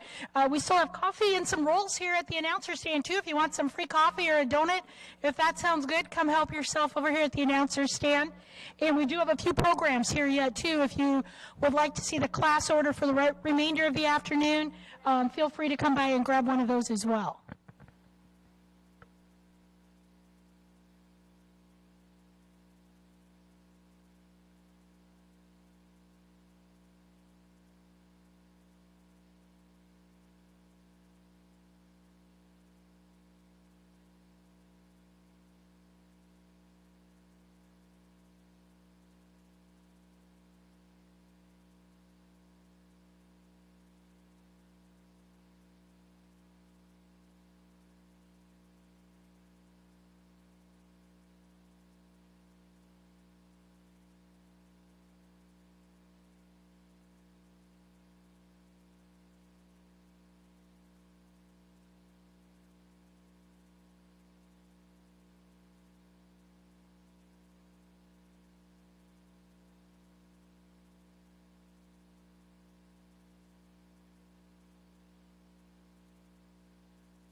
Well, welcome.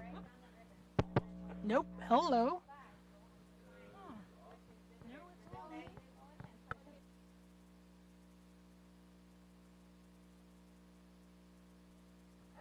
Test, test. Yeah. Well, yeah, but my mic isn't working now. Test, test. Did it work now? Okay, we're gonna go ahead and clear the arena and get ready to start back up here this afternoon. A quick announcement here. There's a tug of war tonight at 7 o'clock. We're looking for teams to pre-register. We need a team of 8 boys and 8 girls. Come over to the extension office by 5 o'clock today to get registered. If it's a youth team, we need parents to sign a waiver for that. That work for you? Good.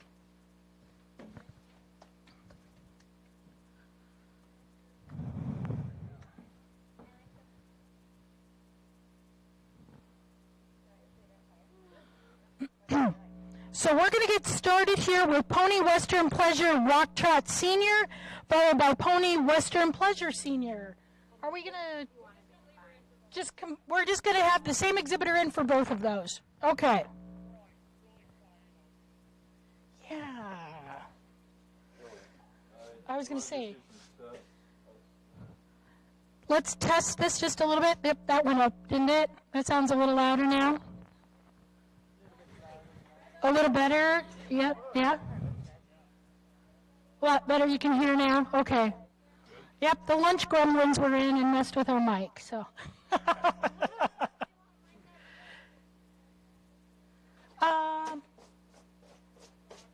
Jog, please. Jog your pony, please.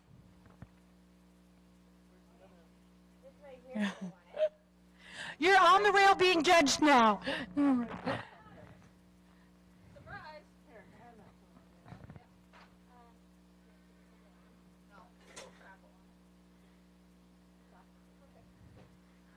This is our Pony Western Pleasure Rock Trot Senior Division.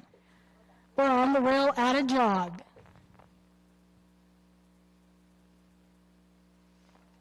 Walk, please. Walk your pony, please.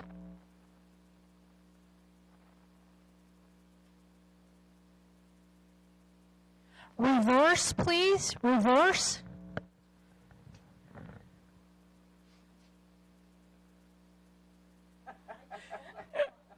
Smile, please. Smile. We're having fun out here today. Stop. Stop your pony and back along the rail, please. Back.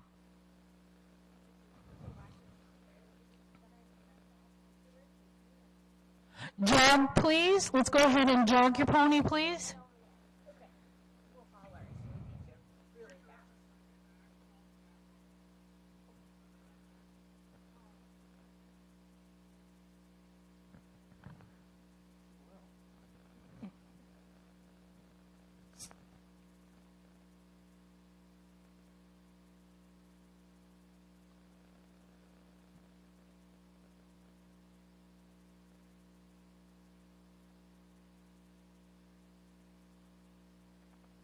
Walk, please. Walk your pony.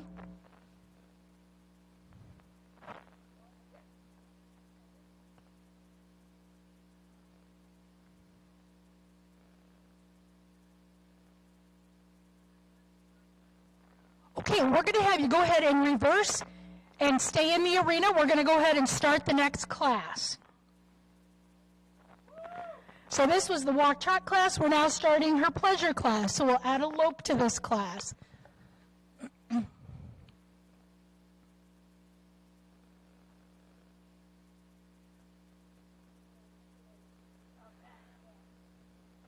Jog, please. Jog your pony, please.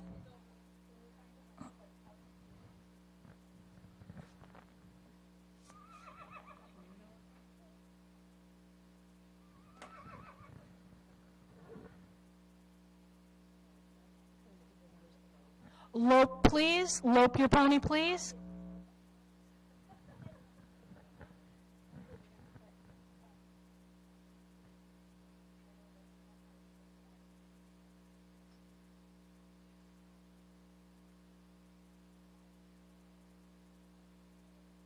Walk, please. Walk your pony, please.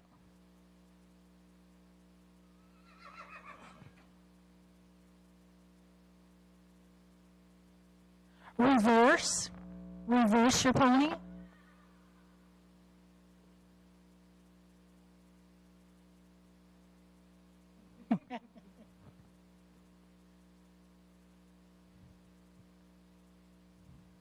Stop, please. Stop.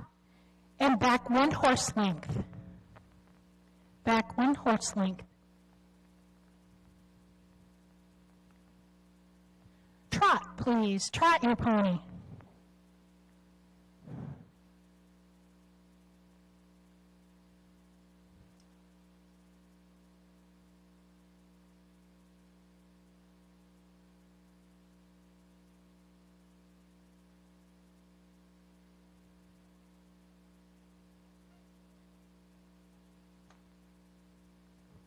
Okay, lope, please. Lope your pony, please.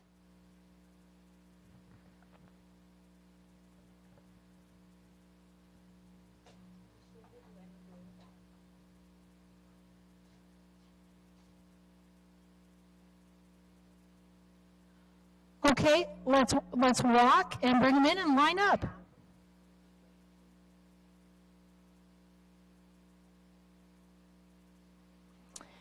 And while she's lining up, do we want to bring the next class in on the rail? Rock Trot Senior, if you want to, we've got 4 entries in that class.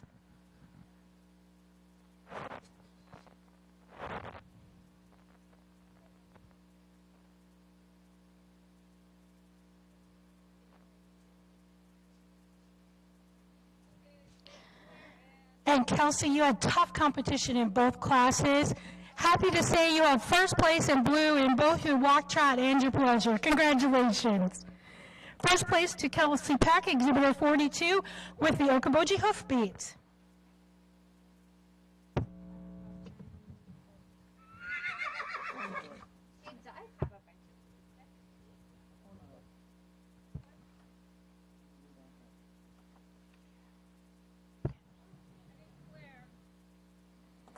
We had 1 scratch from our senior walk trot, so we're looking for 3 exhibitors in our next class. Oh, I got it now. I got it now. I got the trot. I got the walk.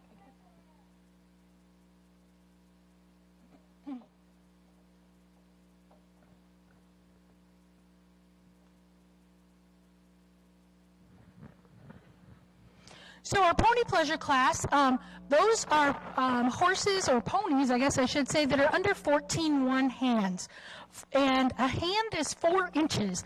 Back in the day, they used to take a man's hand on its side and just kind of stack it, and that's how they would count the height of a horse. They'd go hand over hand to get the height of a horse versus a pony. So we had pony pleasure. We're now moving into our senior division walk trot.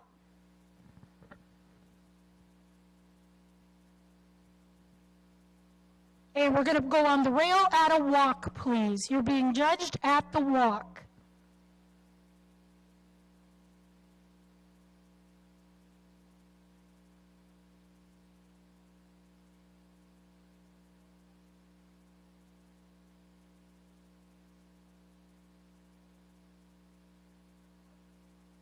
Trot, please. Trot your horses, please.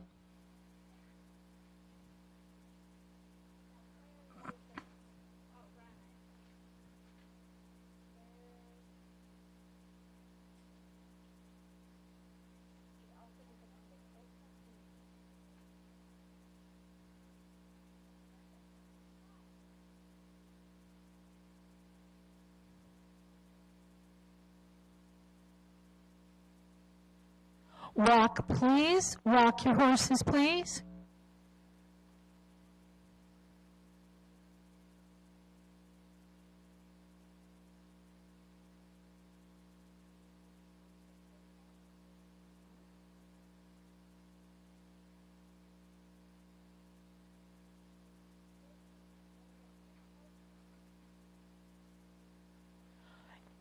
Let's reverse, please. Reverse.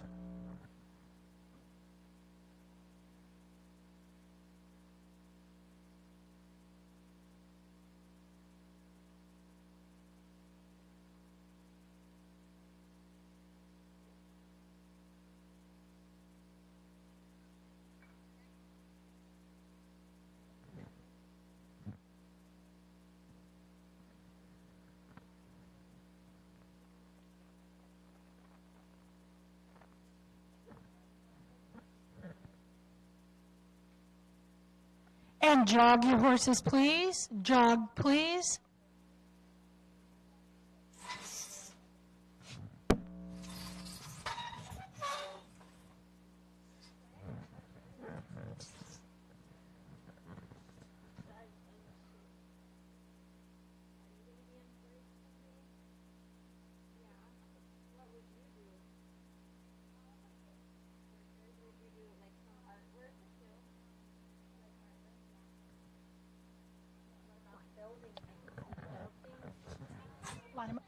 Come on in and line up in the middle. Stay at a jog and come on in and line up here in the middle.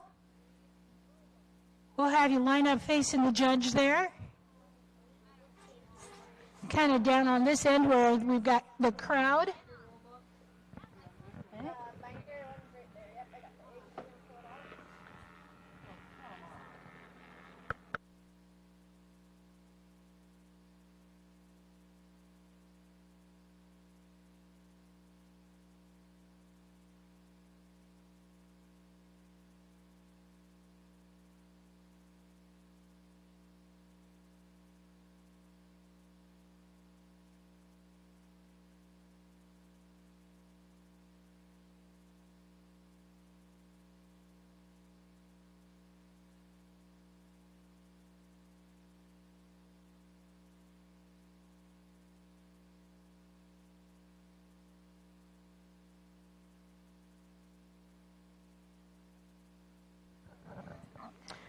This has been our senior walk trot. We're bringing in our junior walk trot and letting them find a place on the rail while our judge visits with the exhibitors. Looks like we should have 5 entries in our junior division.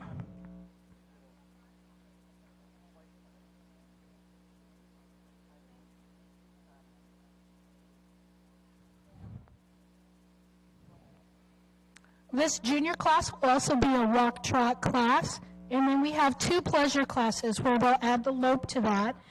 Our senior pleasure actually will be a scratch. We've got a scratch there. So we'll move to junior pleasure after the junior walk trot.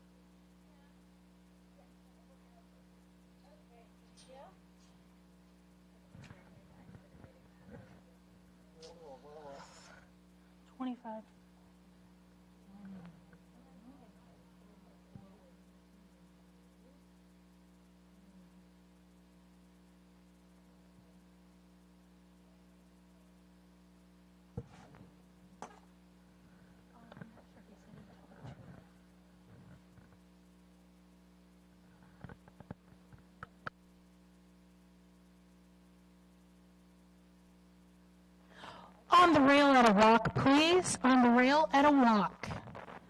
This is our junior walk trot, exhibitors in 4th through 8th grades. In our senior walk trot division, placings are first place to exhibitor number 25, Kelsey Arrett, with a blue from the Silver Lakers. Second place went to Kate Schollerman, exhibitor number 84, also receiving a blue with the Milford Pioneers Club. And third place in a white ribbon goes to Claire Schollerman, exhibitor number 82, and we had a DQ on that exhibitor.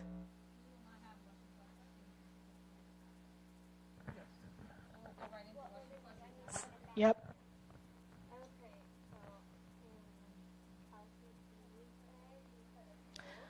Following this junior walk trot class, we will move right into junior Western pleasure as we have no senior Western pleasure exhibitors. Exhibitors in this class on the rail at a trot, please. On the rail at a trot.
Walk, please.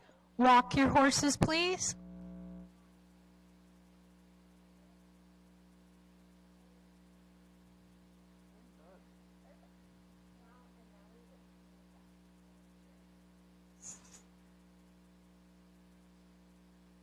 Let's reverse and walk, please. Reverse and walk.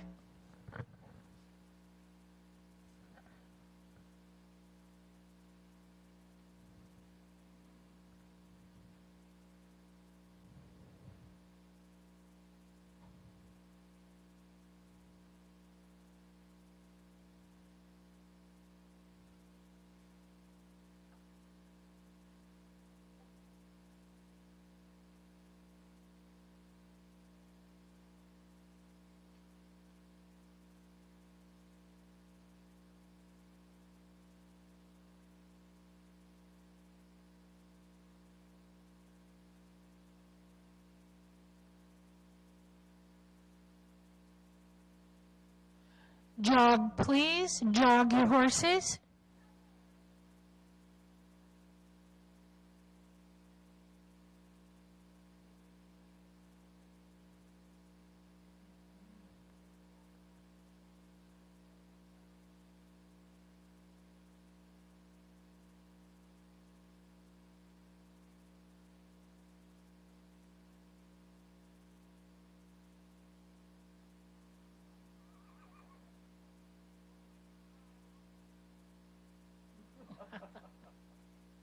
Smiles will get you extra points. I heard that. Smile and have fun. Let's walk, please. Walk your horses, please.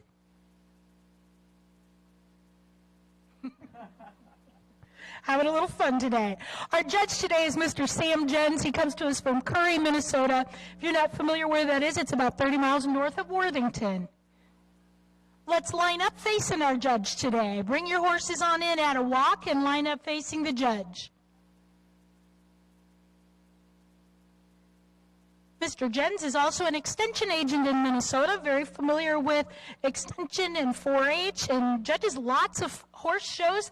Talked to them a little bit here at lunch. I think like 6 4-H shows maybe this summer on his docket. So very familiar with judging 4-H and FFA shows. Nice to see him give some comments and some feedback back to our riders out there. It's nice to do that kind of one-on-one, so they hear that directly from the judge, telling them what they did well, maybe what they can work on, what they can practice doing. That's always helpful. 4-H is about learning. Our ring steward out there today is Rachel Scholerman, helping Mr. Jens out there. Thank you to Explorer Okoboji and Matthew Grisham for being here today videoing. If you got friends or family watching, they can join on at explorerOkoboji.com and watch the horse show with us here today. Our horse committee, many thanks to them as well for all the time and hours they put into helping these young people be ready for the fair and practice and learn with their horses. Our committee members are Ann Duvall, Donna Mom, Rachel Scholerman, Karis Knudsen, Amanda Sather, Melvin Wernemann, and 2 youth representatives are Claire Scholerman and Kelsey Peck.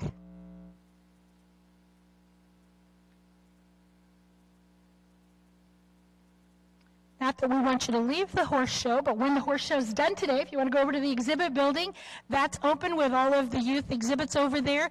You can go see their hard work with all of those static projects that they have. Take a look at what's going to State Fair and representing Dickinson County at the State Fair. We also have an antique tractor ride that'll be starting here about 2 o'clock this afternoon. We hope that doesn't interfere with the horse show, but we'll be keeping a lookout for that one. Let's see what else we got going on. 4:30 is the pet show, both the Clover Kids and the regular pet show over in the indoor arena today. We've got a Fair Board steak dinner and concert tonight from 5 to 7 in the Expo Center. And our Dickinson County Fair Queen will be crowned tonight at 6 o'clock as well. And then we mentioned earlier about a tug-of-war contest tonight at 7 o'clock. And if you're interested in signing up for that, stop on over to the Extension office to do that. Teams of 8. So get your team signed up. 8 boys, 8 girls. Oh, wow. Okay. So get your team signed up and registered over there as well. Looks like a fun day and a full day at the Dickinson County Fair.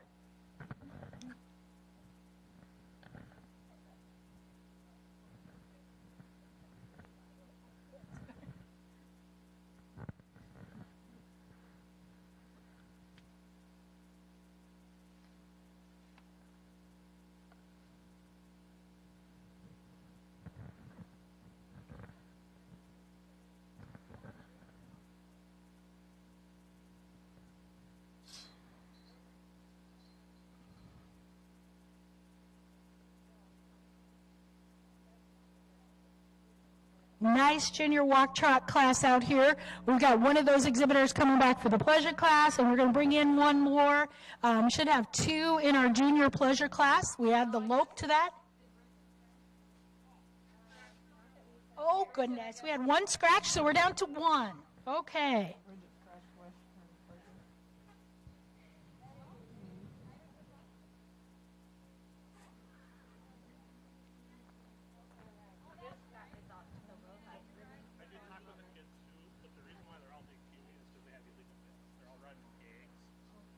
Really? Okay. Just want you guys to know, I told the kids too, and said, if you got something else you can put in the horse, otherwise I wanted them to know that.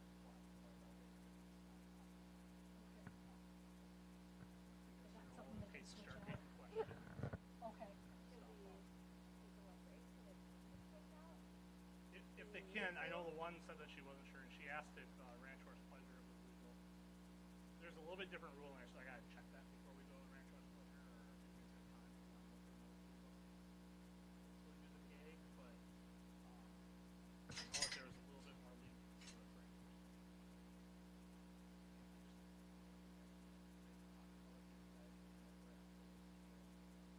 Okay.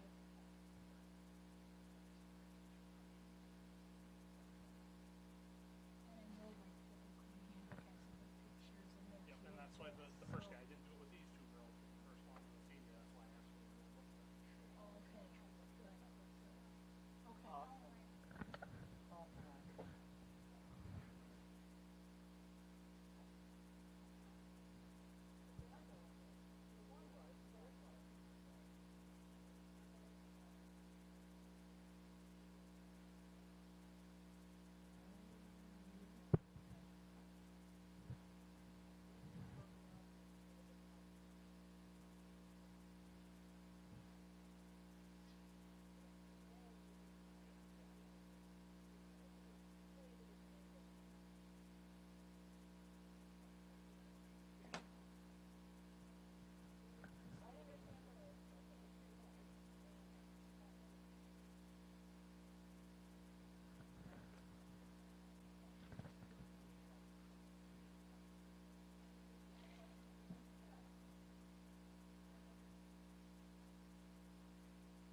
It looks like that's what it actions from. You guys can look. I'd rather fix this now, and I have no problem changing further. You know, it might be better to pull the newest one just in case there's a change in there at all. It does not, from my looking, it does not look legal.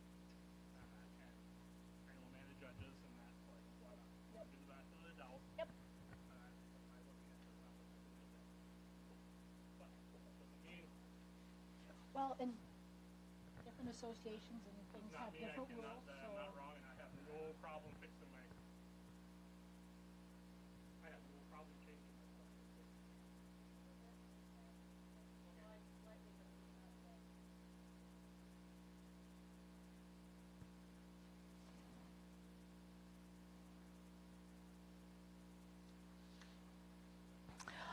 I'd like to, we've got just a quick little break going on here. I'd like to extend some thank yous while we have a moment. Thank you to Andrea Lords and Lords Creation for printing on those t-shirts you saw earlier in the games classes, those red t-shirts. Those were worn by youth that had attended 5 horse practices or more, and they earned those t-shirts. So you saw that in the gaming events. Thank you, Andrea and Lords Creations, for those. Also, thank you to Andrea and Lords Creations, for donating the overall horse signs for our awards today. Those will be given out at the end of the show, and you'll get a chance to see those signs and those banners that are made.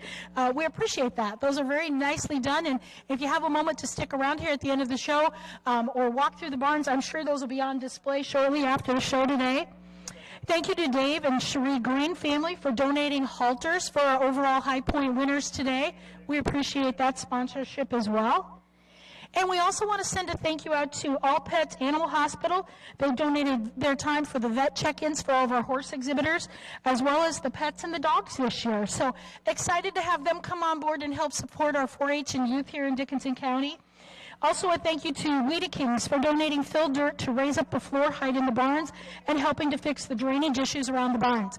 If you've been here in the past, we've had any amount of rain. Kind of the stalls down here on the east end tended to get water in, and there were maybe a few that weren't quite usable. We got that base filled up in there and trying to keep that water out of the barn and make a nice place for all of our exhibitors.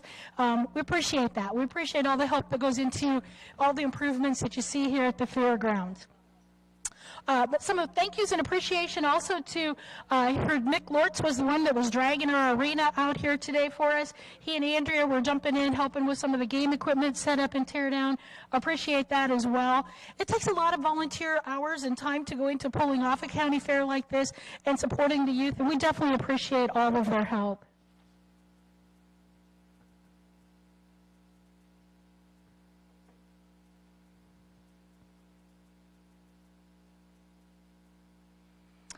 If you have a moment and you see any water bottles, pop cans, containers that have drifted around, if you would toss those into some of the garbage cans that are here, especially at a horse show, we kind of keep a lookout for things that might blow around or drift around and maybe spook one of the horses. So if you see something like that lying around, don't hesitate to grab that and get it in one of the trash cans around here to just help make a safe environment for our exhibitors.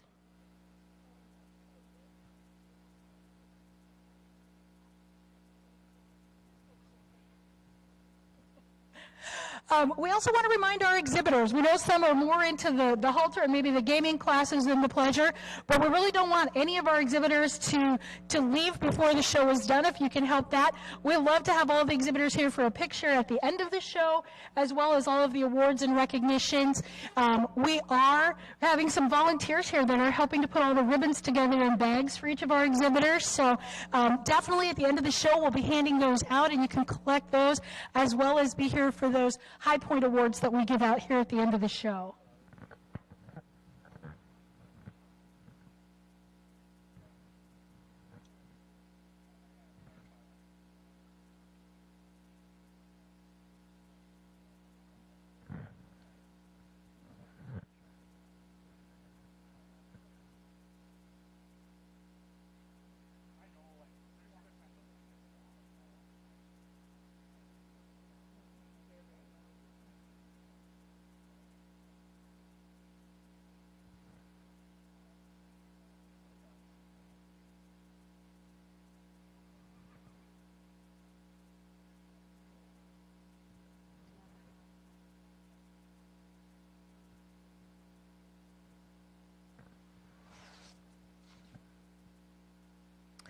So far, we've had our pleasure classes. These have been our walk trots and our loping classes. They're called Western Pleasure because it should look like a pleasurable ride. It should look like you're having fun out there riding. We're going to be switching over here in just a minute to our ranch pleasure, and those have just a different look to them. Those ranch pleasure classes are kind of like the name sounds, that you'd go out on the ranch. You're ready to go catch a calf. You're ready to go rope a cow. Ready to go get a steer. You're ready to go out on the farm. You want one that'll move out that can go out and catch those animals for you and help work on a ranch, work on a farm. And so those ranch horses are going to move out a little different. You're going to look at maybe a little longer stride to the trot. You're going to look for a longer stride on that lope. Typically in our ranch classes, if you've been looking at how some of these horses are groomed, in the ranch classes, you're typically going to see a longer mane. You're going to see those long, flowy manes. They may have them braided here today, but typically in those ranch classes, they leave those manes long.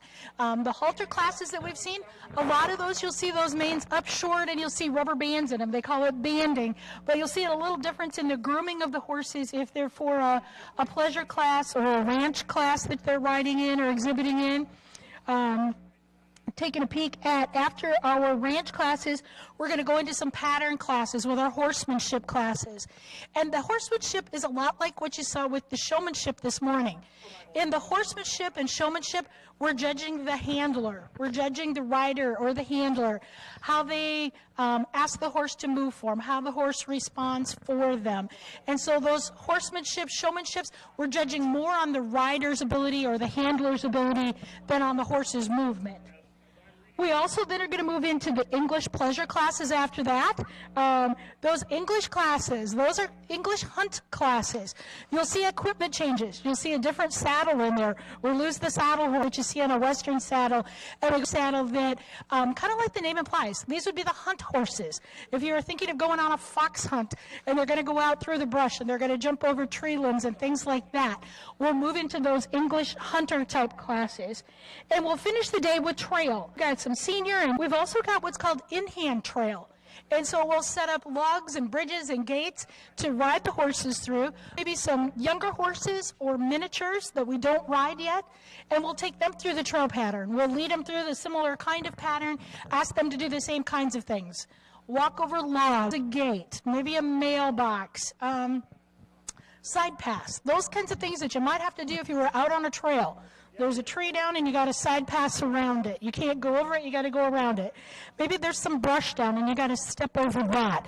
We try to simulate those kind of things. Opening and closing a gate is almost automatic anymore in a trail class of you got to go through a gate to get where you're going. We will end with bareback horsemanship today. So we're going to pull those saddles and have those kids finish out the day riding bareback. So that's kind of our classes that we've got going for us here yet this. Again, we'll continue with junior and senior division classes. Those seniors are our 9th through 12th graders, and those juniors are our 4th through 8th grade.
Okay, let's be on the rail at a lope, please. Lope your horse, please.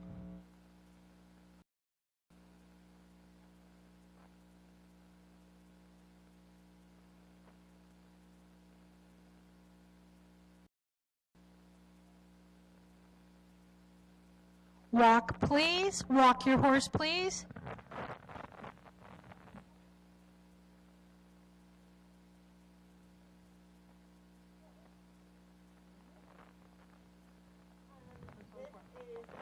Reverse and walk, please. Reverse and walk.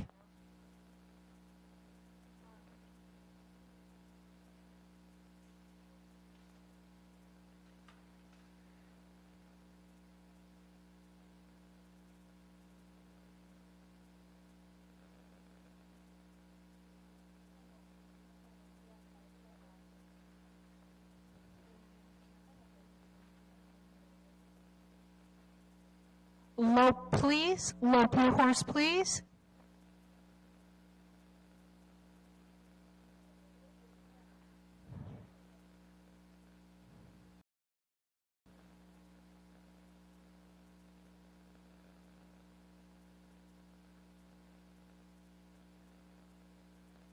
Horses, please.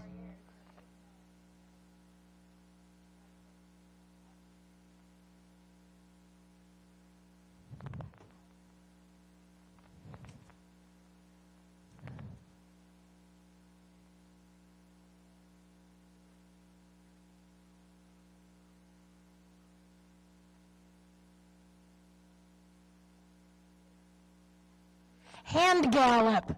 Hand gallop, please.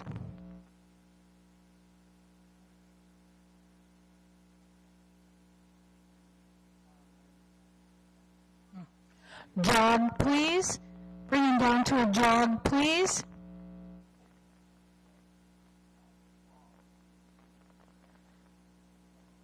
Jog.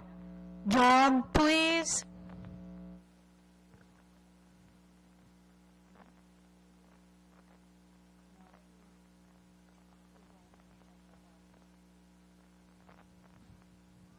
Walk, please. Walk your horses, please.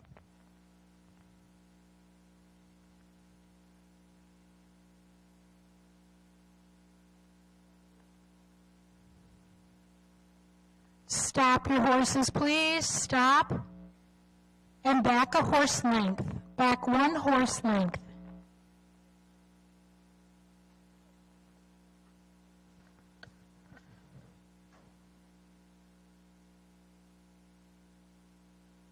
Okay, bring your horses on in and line up. This has been our senior ranch horse pleasure.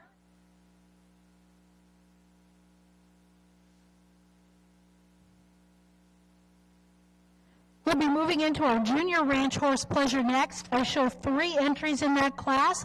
If we want to bring those 3 in and put them on the rail, that's fine. We'll be giving results here for this class in just a minute. We'll give our judge a moment if he wants to talk with the exhibitors in the ring.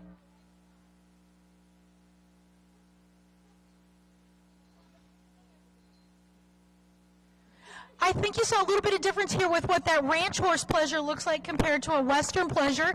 Our judge asked them to extend that trot, and when he called for the hand gallop, that's actually an extended lope as well. And that's looking to see if you're out on the ranch, can you get that horse to move out and go? So those are some of the things that will be called for in a ranch class that looks a little different than they do in the western pleasure.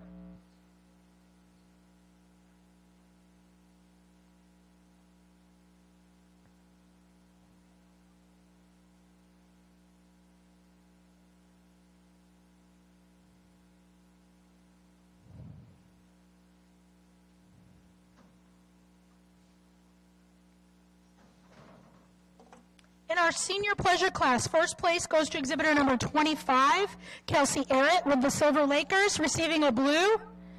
Second place goes to exhibitor number 84, Kate Scholerman with the Milford Pioneers, also receiving a blue. Third place goes to exhibitor number 82, Claire Scholerman with the Milford Pioneers, receiving a blue. And fourth to Aubrey Knudsen with the Milford Pioneers, also receiving a blue. Nice job.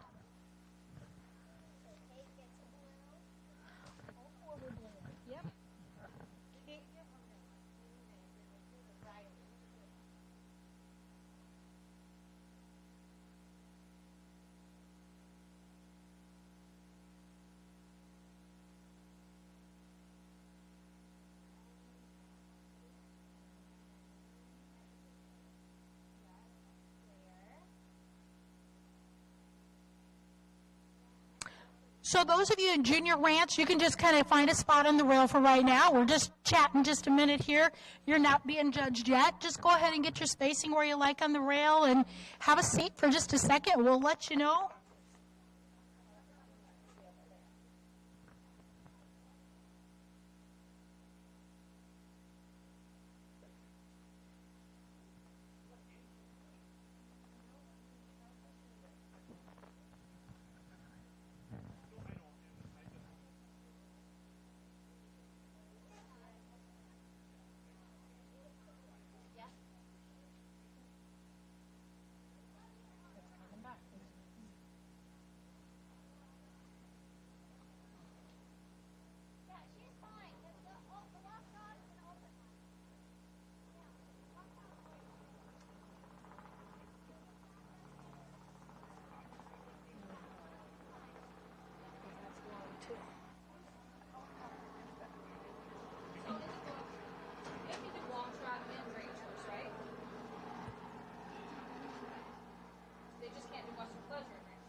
crossover between the But they can do walk, trot, and race.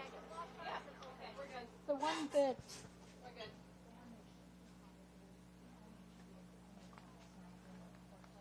Which one? Oh.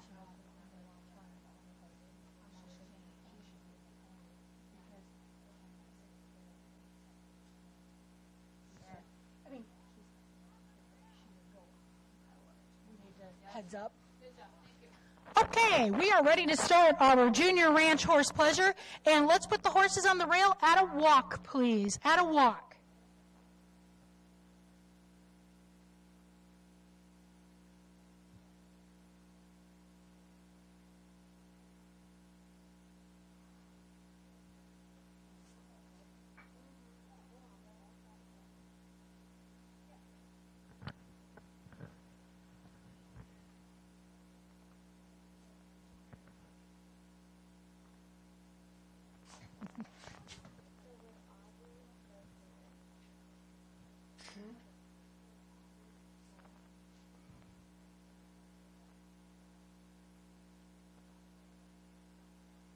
Jog your horses, please. Jog.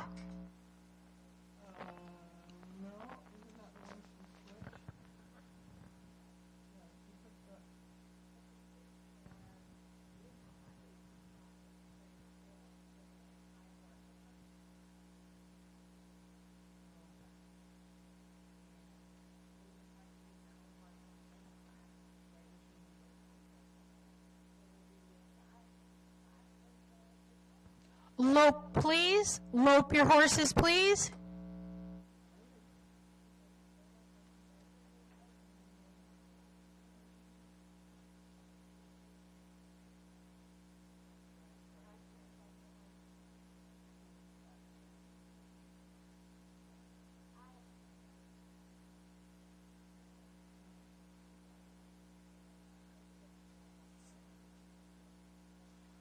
Hand gallop, please. Hand gallop.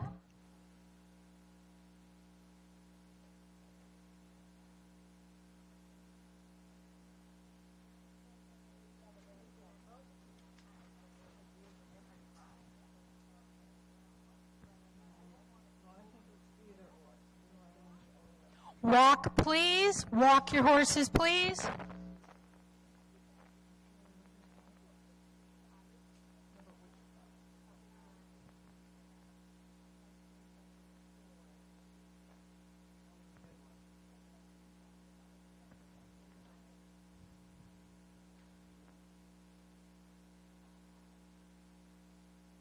Reverse and walk, please. Reverse and walk.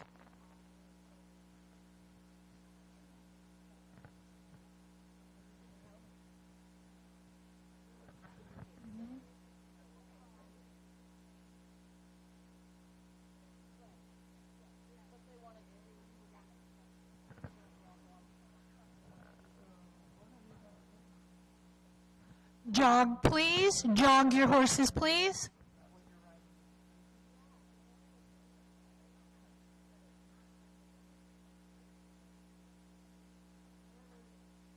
Extend the jog. Extend the jog.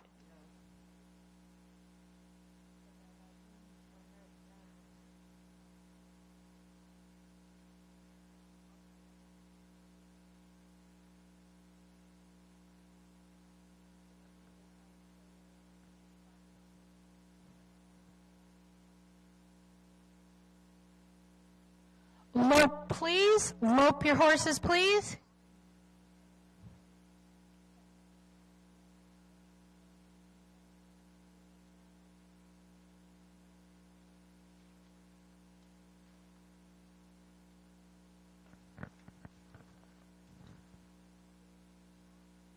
Walk, please. Walk your horses, please.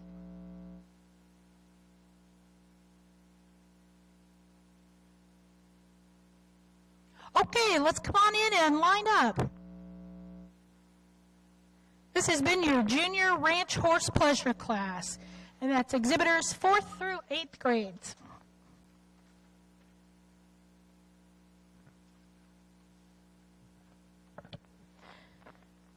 we're going to move into our horsemanship classes next. We'll start with our senior division, followed by the junior.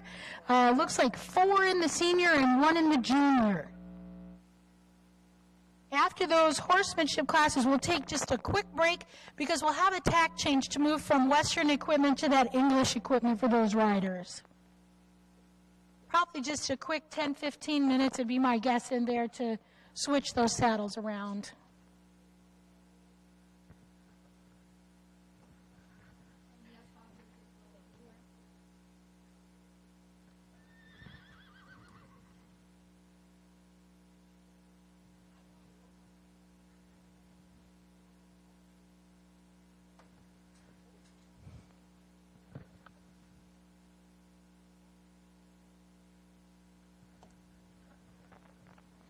Okay, this has been class number 45, Junior Ranch Horse Pleasure.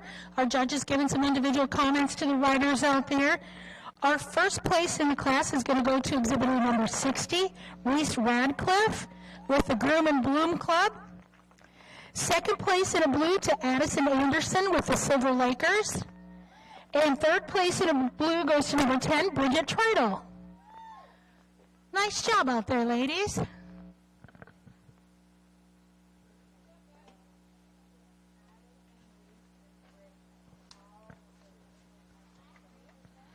Okay, so next we're going to move over into our horsemanship classes. These are going to be patterns. If you haven't had a chance to look yet, exhibitors, the patterns are posted on the south side of the announcer stand here. We're going to get ready for our senior Western horsemanship, followed by the junior. And we're getting some cones here, getting ready to kind of set that up. Give the kids a chance to look at those patterns. I know our judge will ask if they've got any questions about the pattern once we get that set as well. We want to give them every advantage we can to know what the pattern should be before they run that.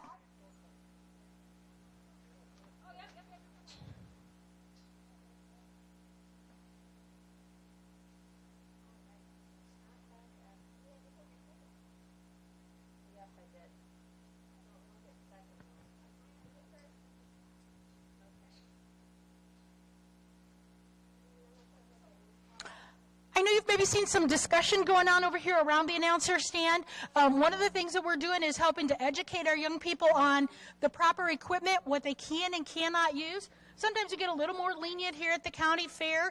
We want to make sure that they know if they're going on to a district show at Clay County or they're going on to a state fair show, what the 4-H rules are for all of the equipment they use, for the classes that they enter. Some of the classes that we put on here are kind of fun classes that we make up and add because the kids like them. Some of those classes are not in our 4-H rule book. And they may not be a class that has standard rules for. So we've been discussing some of those things over here of what equipment they can use, what classes they can be in, and just trying to make sure that we're setting these kids up for success if they go on beyond the Dickinson County Fair and show somewhere else. And we have that. Our 4-Hers are awesome.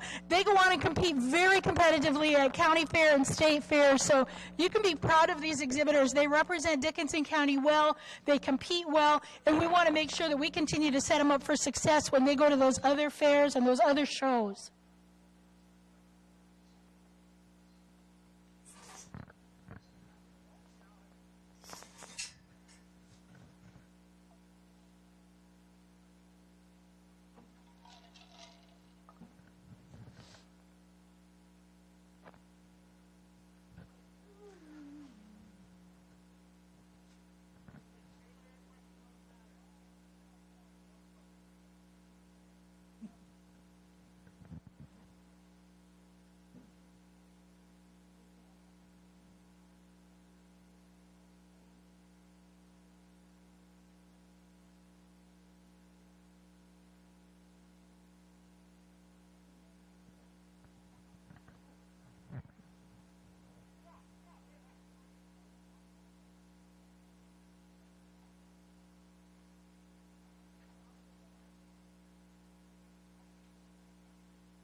Okay, that's been our senior Western horsemanship for exhibitors in 9th through 12th grade. Our next class will be the juniors, and we have one exhibitor in the junior division.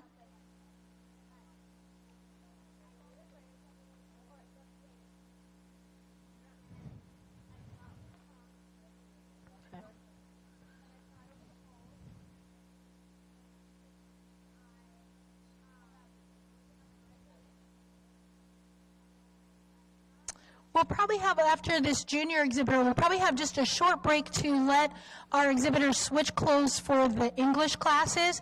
They're going to need to switch tack and switch their clothes.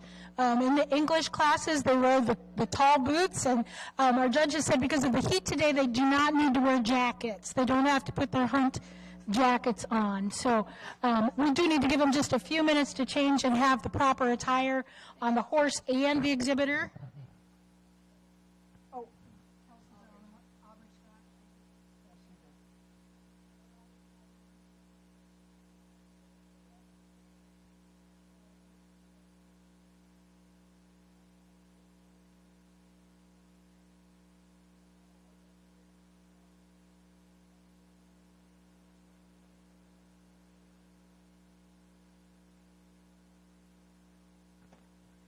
Okay, in our senior Western horsemanship, placings are first place, exhibitor number 8, Kelsey Peck with the Okoboji Hoofbeats, and Kelsey receives a blue today. Second place to exhibitor number 73, Aubrey Knudsen with the Milford Pioneers. Aubrey receives a blue. Third place in red goes to Kate Scholerman, exhibitor number 84 with the Milford Pioneers. And fourth place in red goes to exhibitor 82, Claire Scholerman with the Milford Pioneers. Our junior Western horsemanship is exhibitor number 59.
Isn't that right?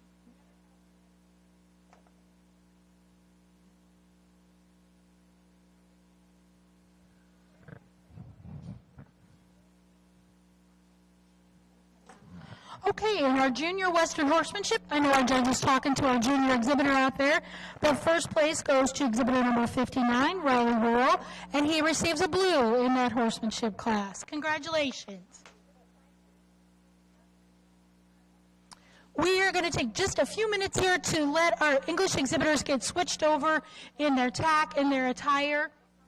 One of the things that we watch in 4-H is to try to help our exhibitors to understand what kind of bits and equipment they should use. If you watched the gaming classes this morning, they probably had different bits in their horses than they did this afternoon. They may have had some tie-downs on in those gaming classes, and those bits probably switch over when they start into the pleasure classes of what kind of bridles, what kind of bits they can use. No tie-downs or anything like that in those pleasure classes. You saw that as we did the horsemanship and these pattern classes as well. Some of the equipment we can use in the gaming classes we can't use in the pleasure, and so our judge has a good eye for that, and he's trying to help the exhibitors know what they can and cannot use, and like I said, to really set them up for success if they go on and show at other shows besides here as well.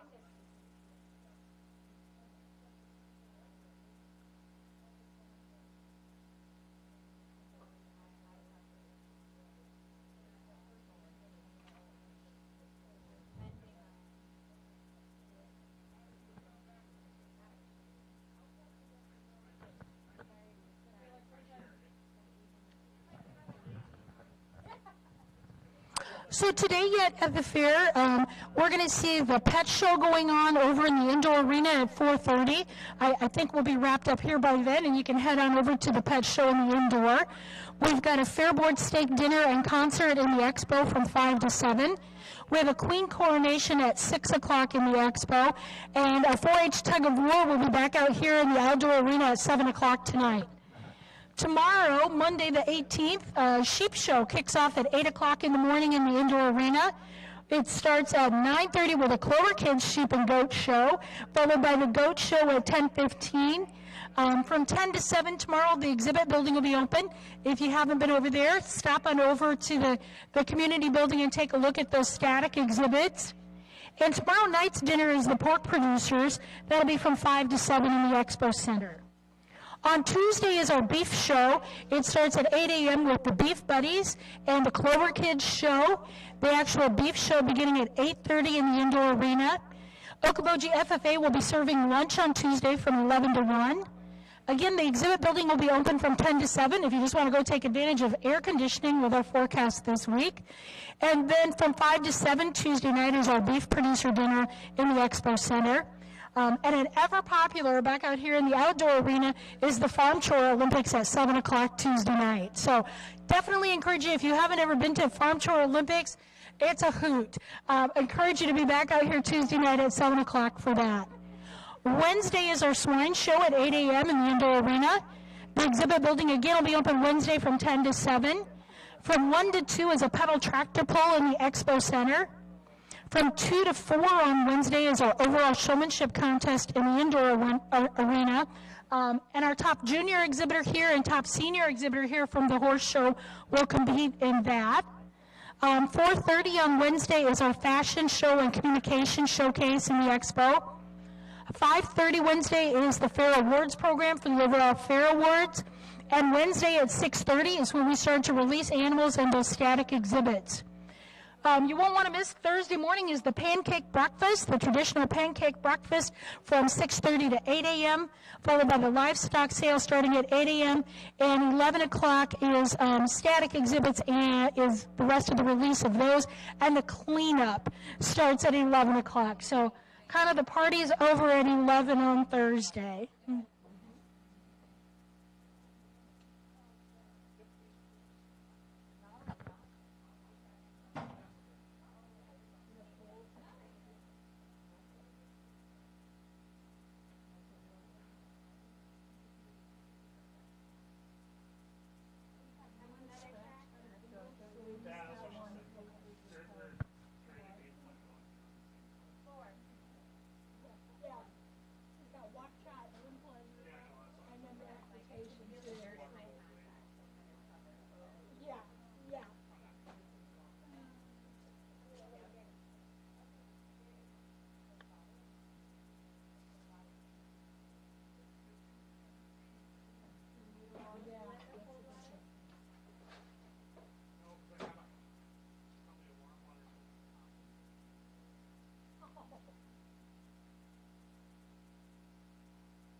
We're giving our English exhibitor just a minute to warm up here. We need to get an exhibitor number and we'll be good to go. We've had some scratches, so we will only have one exhibitor in our English classes today. She's doing English Walk Trot and the English Pleasure, and then we'll have an equitation class where she'll have a pattern in that English attire as well. And then we move on to trail. Yes. And after trail, we have some bareback riding. So we'll pull all saddles and we'll ride bareback for some horsemanship.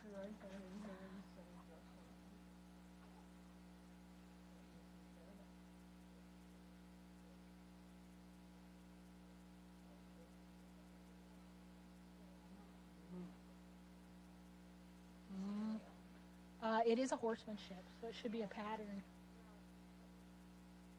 Oh, but you're just doing it on the rail? Okay, okay.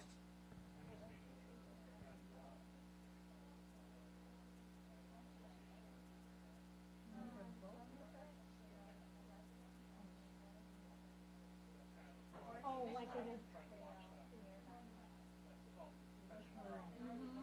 Is that that's a tandem where they switch? Yeah, I don't think we have tandem anymore. Do we? It's just individual. Just individual, yep.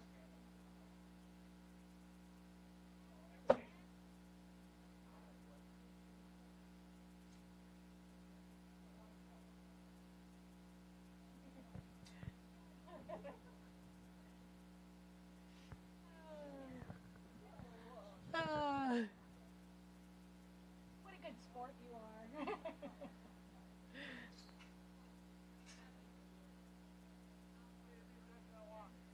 On the rail at a walk, and you're being judged at the walk. No, I can just write it down. Do you need a card for the record for this? Nope, she's okay with that. Jog, please. Jog your pony, please.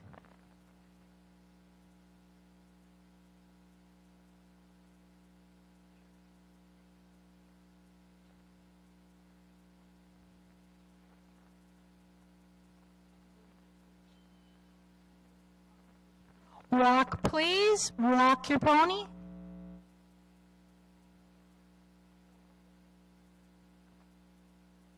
Reverse and walk, please. Reverse and walk.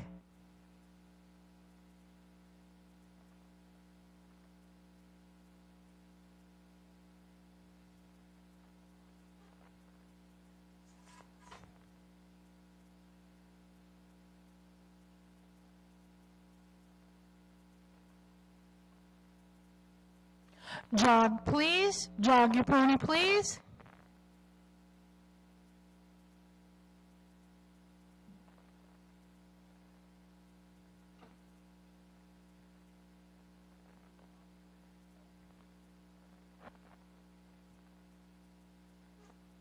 Stop, please. Stop your pony, please.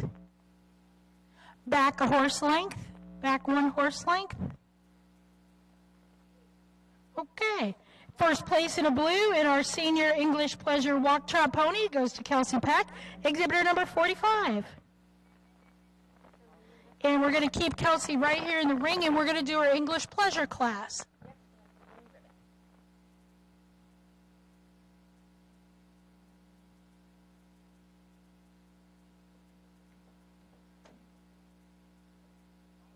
Jog, please. Jog your pony, please.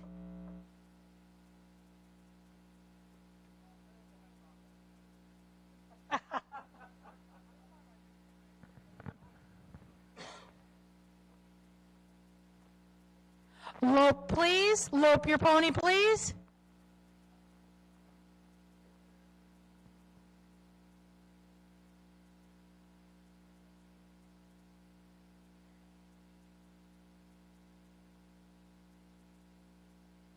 Walk, please. Walk.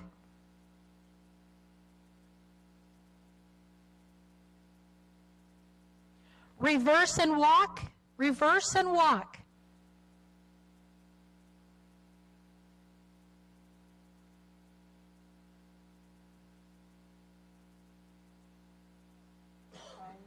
Lope, please. Lope your pony. It's a canter at the English. Will canter, please?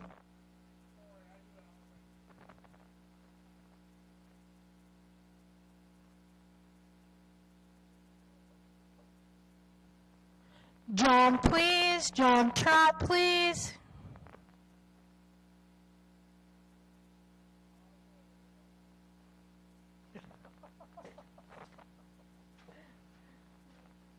extend the trot, please. Extend your trot.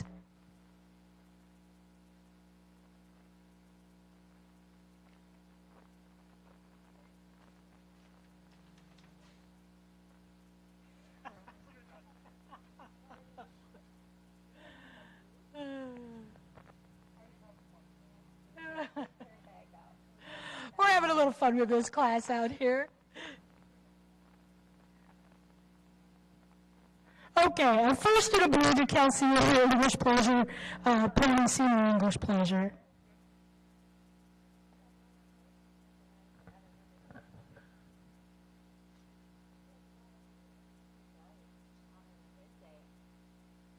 And then what Kelsey's going to come back and do now is English equitation. This is a pattern that she'll do in this class. The judge has given her just a minute to take a look at what that pattern is and ask any questions she might have.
Senior was Kelsey, junior was Riley.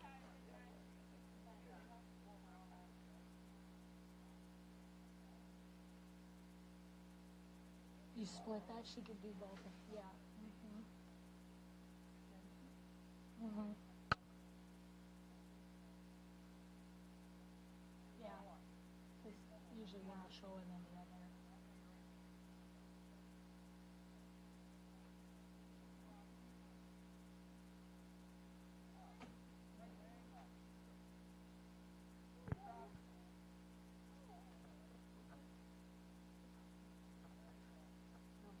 Uh-huh. I'm like, I gotta go brush up on that. When the kids were doing it, I knew a whole lot more than they do now. What's that? A blue, okay. All right, in her English equitation, exhibitor number 8, Kelsey Peck, receives a first and a blue. Nice job, Kelsey. You know, that's kind of a tough thing to do, to be the only one out there. You know, all eyes are on you, and she handled that really well. 3 classes in a row, a walk trot, a pleasure, and an equitation.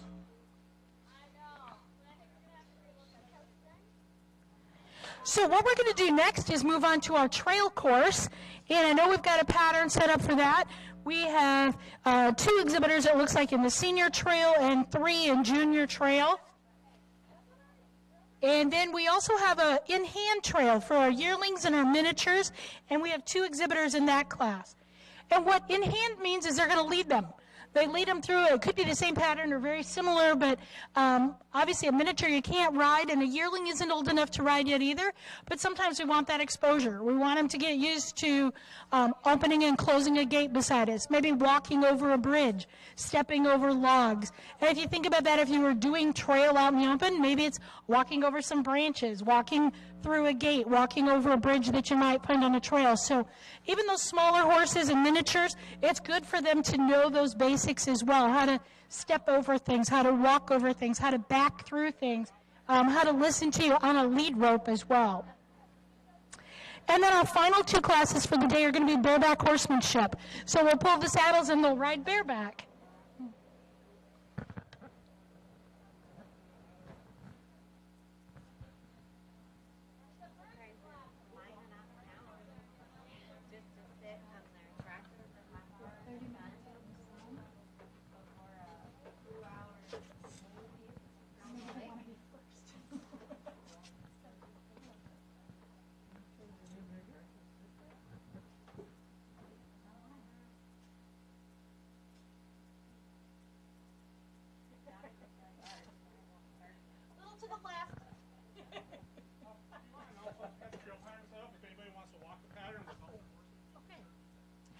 Hey, we just had an announcement here from our judge.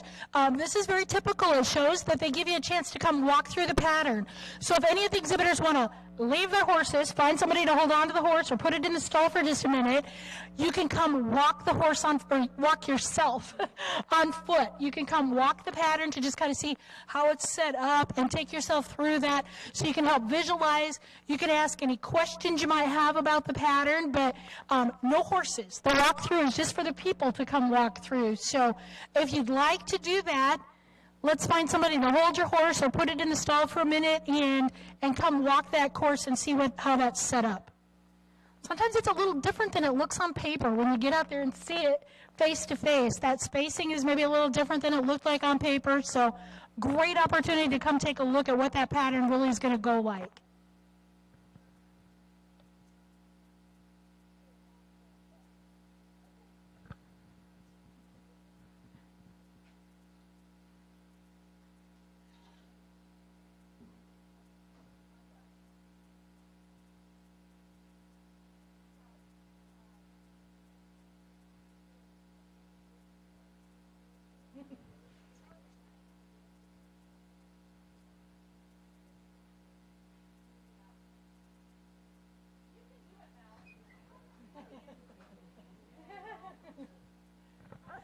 You know, I have to say, trail is always one of those classes that kids and exhibitors like to do, and committees usually kind of, It's the heavy lifting. It's carrying that wooden bridge out. It's carrying that wooden gate out.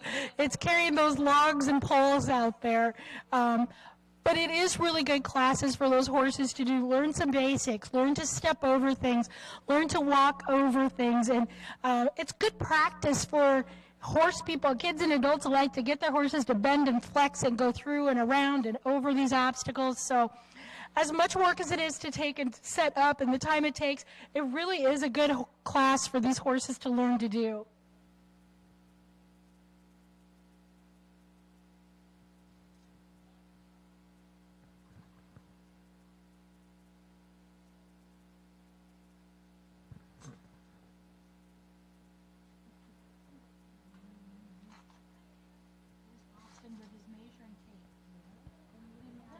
The spacing on it. Austin, we need you in your tape measure.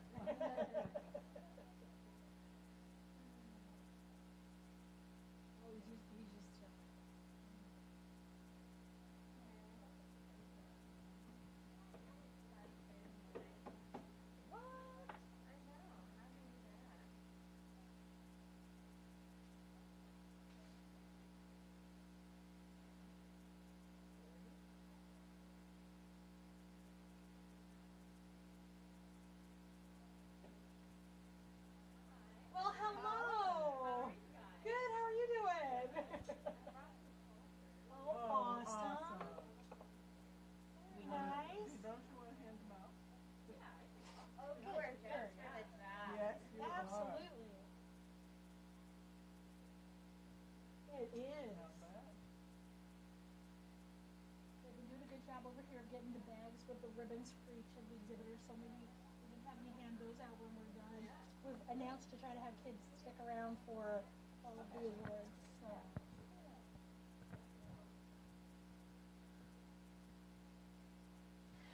Just a reminder to all of our exhibitors, again, we'd like for you to, even if you're not doing trail or the bareback, we'd like you to stick around because we will do awards here after our last classes. We'll be handing out all of the ribbons that you've earned throughout the day. We've got those in bags for you here. And we'd also like to get a group photo of all of the horse exhibitors here at the end of the show. So please stick around. Even if you're not in trail or bareback, we'd love to have you stay to get those awards and be available for pictures.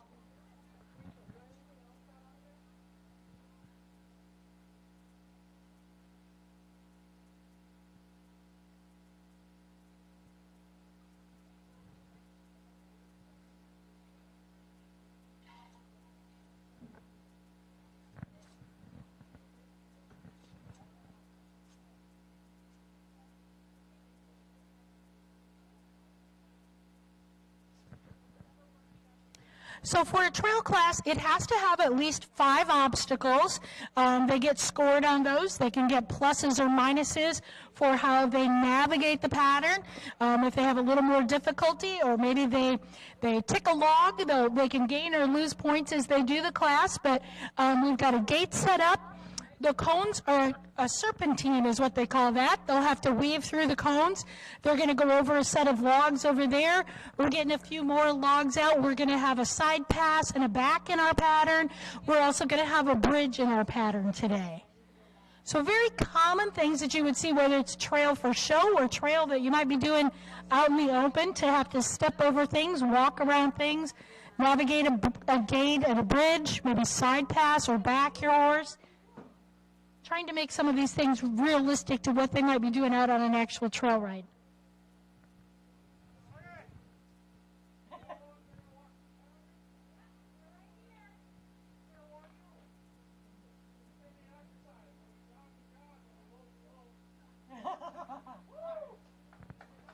Woohoo! So we're having a little fun with this. We're going to do a practice run through. Our judge said when they jog, and lope, they lope. So we're going to get the kids doing everything they're supposed to be doing for their class out here. There you go.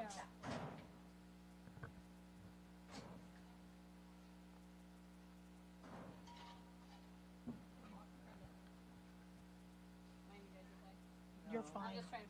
You are fine.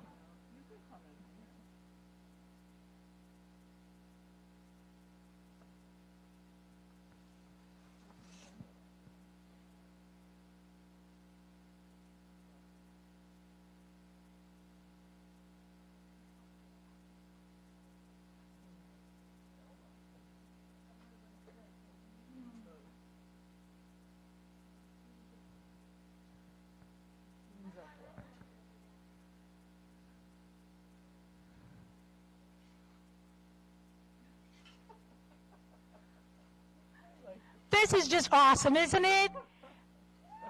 Woohoo! Let's give a round of applause for our judge out there.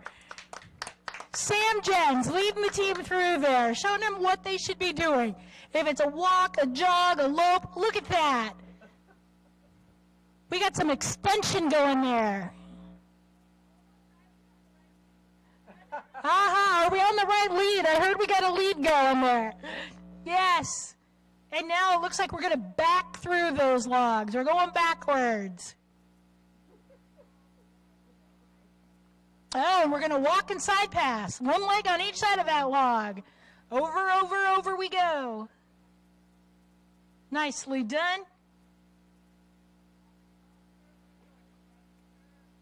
Oh, I like that. Walking confidently like that bridge isn't even there. We're going to walk right over that. Woohoo! Nicely done. Nicely done. We all got that pattern down now, right? I think our judge deserves a blue ribbon for that. That looked like a blue ribbon run out there today.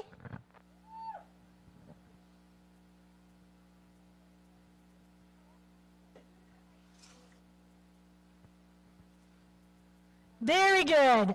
All right, we're going to let our riders get to their horses. We will start with our senior trail course. We've got 2 entries in that.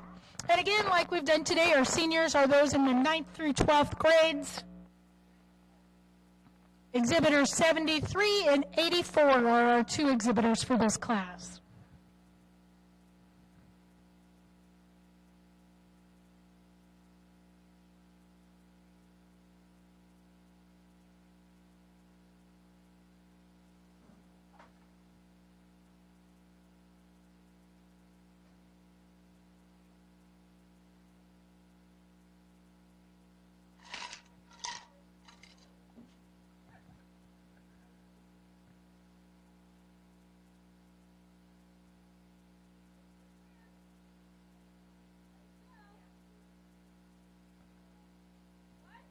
Be 2 years and then switch, yep.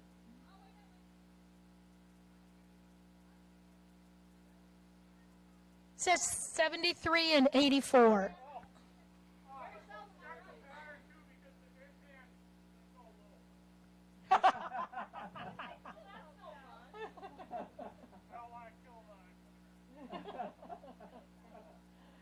first up is exhibitor number 73 in our senior trail course.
There we go. Nice job.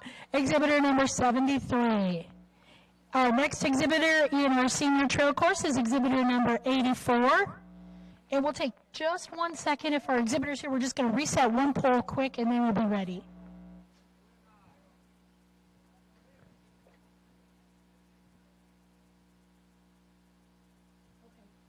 So when we see this exhibitor get to the lope portion in the trail course, we're going to go ahead and have our junior be ready to start at the gate. We'll just kind of speed things along a little bit by having them ready at the actual gate for the trail course.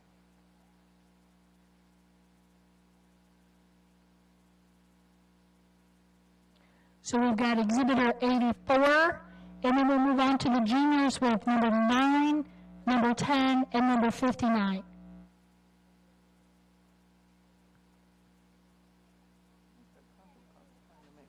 It sounds like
Exhibitor 73, are you still in the area? The judge is going to make some comments to both exhibitors. If you can come back over to the arena.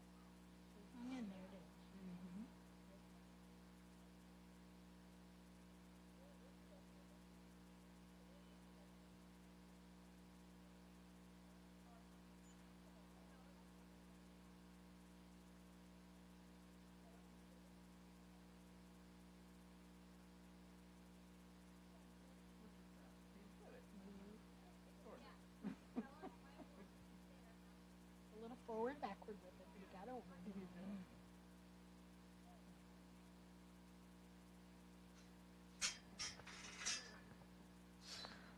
And there we go. That was our final senior exhibitor for the trail course. Exhibitor 73 and 84 were our two exhibitors.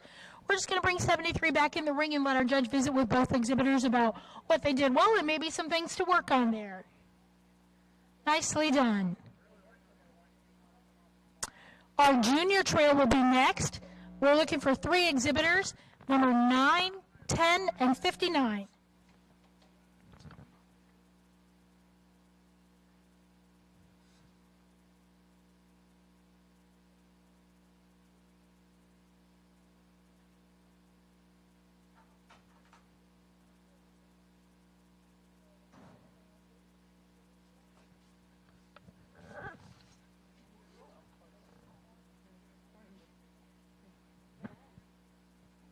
It sounded like it was trying to perk again or something.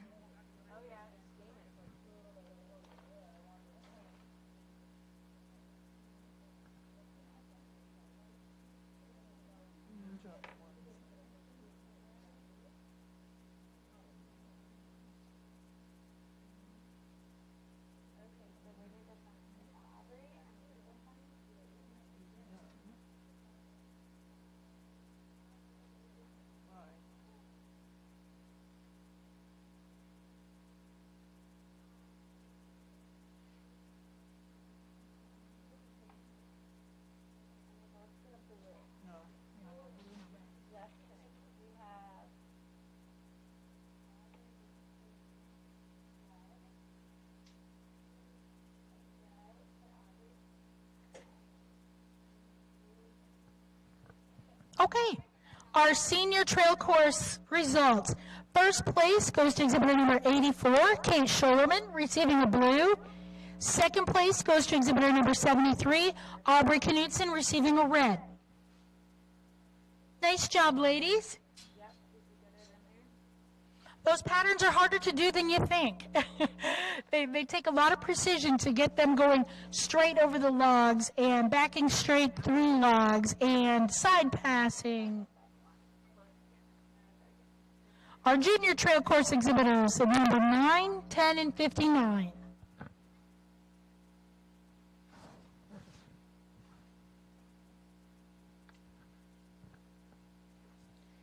After our junior trail, we will have the in-hand trail with 2 exhibitors.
you go. Nicely done.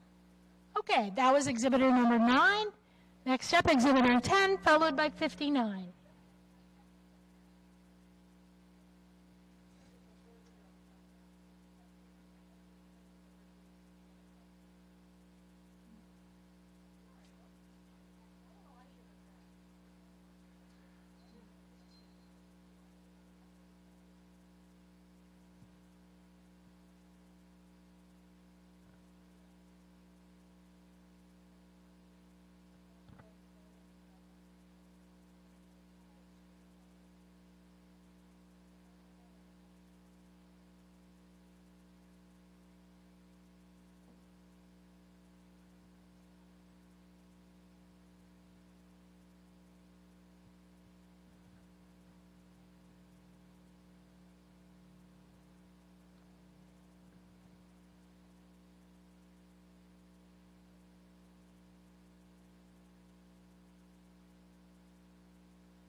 Nice job. Nicely done. And our final exhibitor in the trail course is exhibitor number 59. I will give just a little heads up out here. The antique tractor ride starts at 2 o'clock, and we're about 6 minutes away from that. So just kind of a heads up to those of you with horses, if they haven't been around tractors before, to just kind of stay alert for that and watch for that.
Nice job. Nicely done.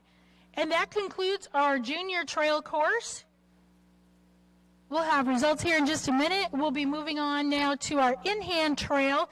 This is for yearlings and miniatures, and we show two exhibitors, number 60 and number 59.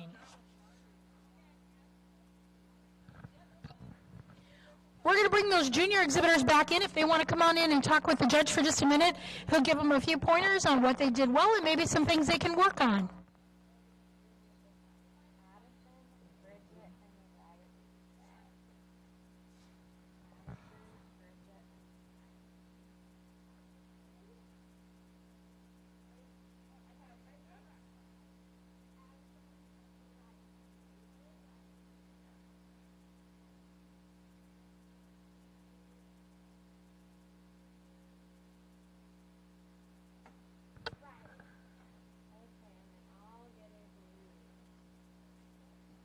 Okay, for our junior trail course, those exhibitors. First place in a blue goes to exhibitor number 59, Riley Worrell. Congratulations. Second place in a blue goes to exhibitor number 9, Addison Anderson. Third place in a blue goes to exhibitor number 10, Bridget Treidel. Congratulations, juniors. Nice job in that trail course out there.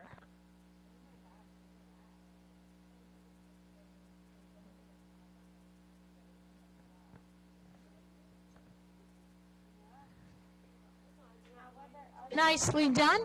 We are going to move on to our in-hand trail. This is for yearlings and miniatures. Our first exhibitor is number 60, followed by number 59. Following our in-hand trail, we're going to move on to bareback horsemanship. Our final two classes for the day, senior bareback horsemanship and junior bareback horsemanship. Looks like 3 in each of those classes. And following that, we'll do our awards out here for our High Point Award winners, and we'll hand out the individual class ribbons as well to each of our exhibitors. So, exhibitors, please stick around for those. And we would love for you to stay in your 4-H shirt, your 4-H attire. So, stay looking like you're showing your horse so we can get those pictures.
Nicely done, and there we go.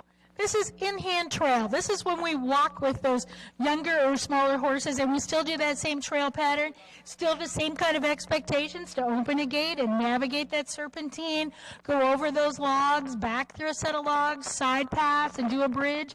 So we're asking them to do the same things, but just in hand being led.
Nicely done. Let's have a round of applause for those two exhibitors for our in-hand trail class.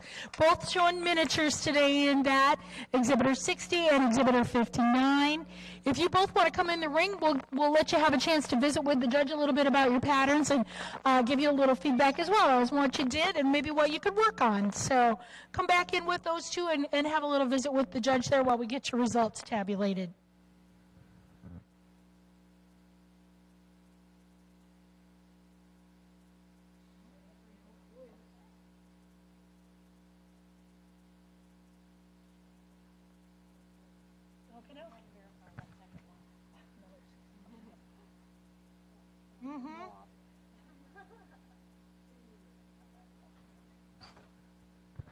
Okay, in our in-hand trail for yearlings and miniatures junior, first place goes to number 59, Raleigh Rural, receiving a blue, and second place to number 60, Reese Radcliffe, also receiving a blue.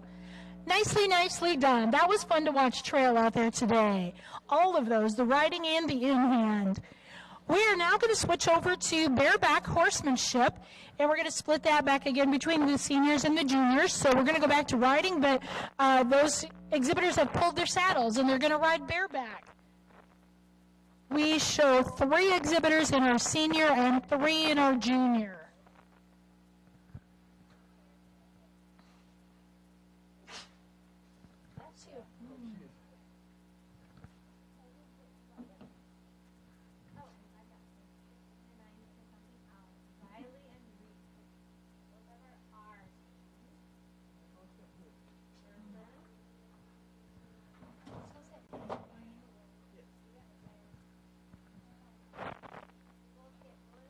Our Dickinson County Fair Queen is even pitching in to help. Kendall Green is out there helping with the logs to bring those back in for us.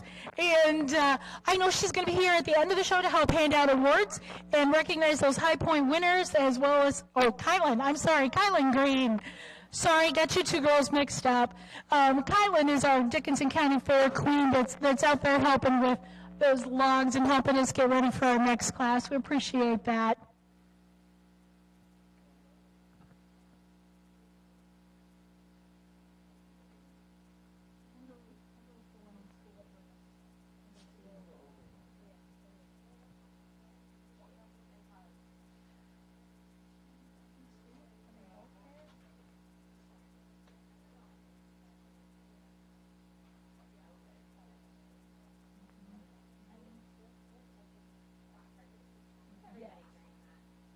So sorry I called you by your sister's name. Are you in school in Brookings too? Yeah, I go to Brookings. You both are. Okay. I think so. Yeah.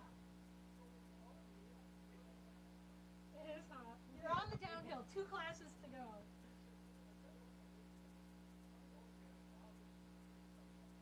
It makes a huge difference, doesn't it?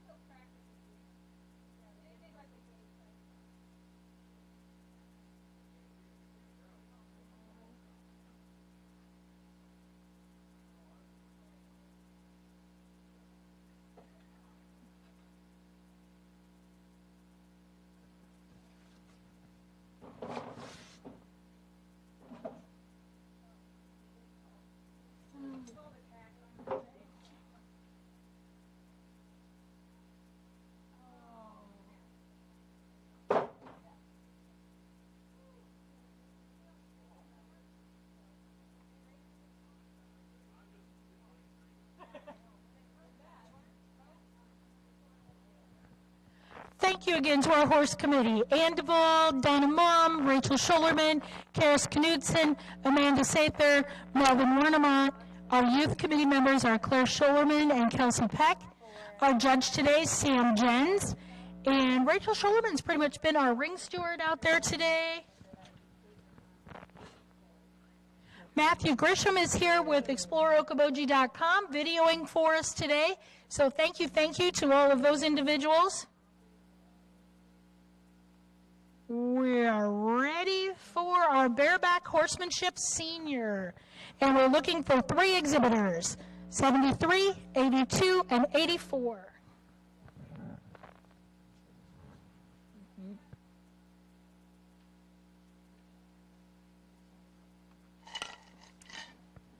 So this should be good. Horses with a sweaty back you stick to much better. So those jeans should stick to those sweaty horses. We got them all warmed up and ready to go now.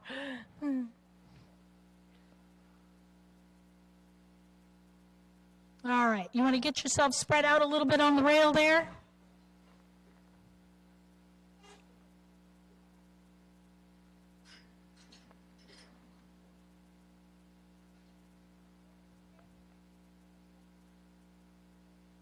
Horses are a herd animal. They like being with others. So even though there's 3 in a class, they'll probably get closer to each other as the class goes on. All right, on the rail at a walk, please. You're being judged at the walk.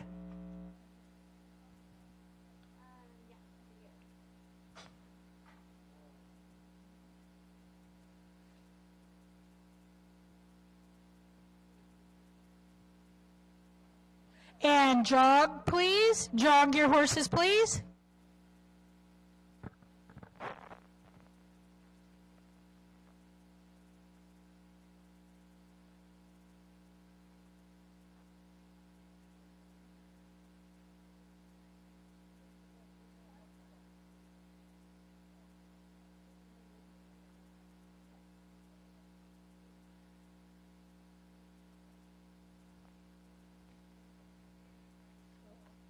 Okay, on the rail at a lope, please. Lope your horses, please.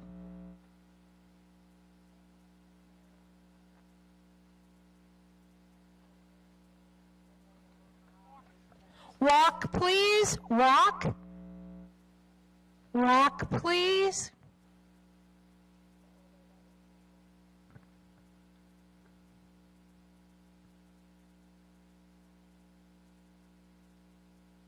And reverse and walk. Reverse and walk.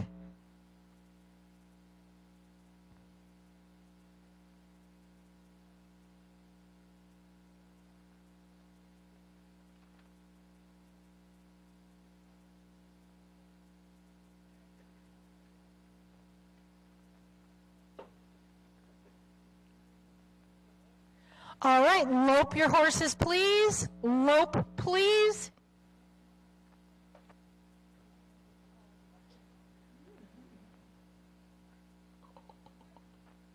Walk, walk, please. Walk your horses, please.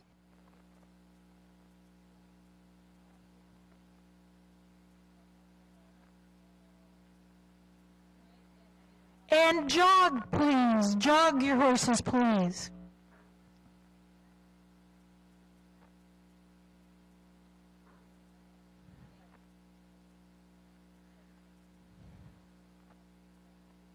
Stop. Stop your horses, please. And back 1 horse length. Back 1 horse length. Okay, bring them on in.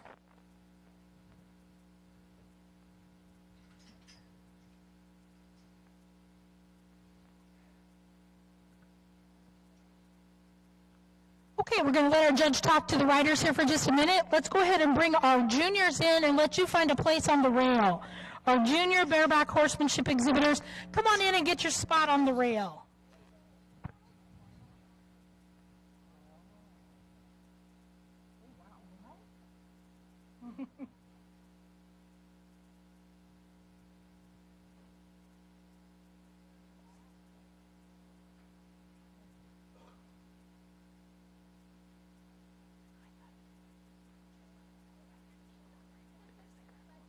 Hold on.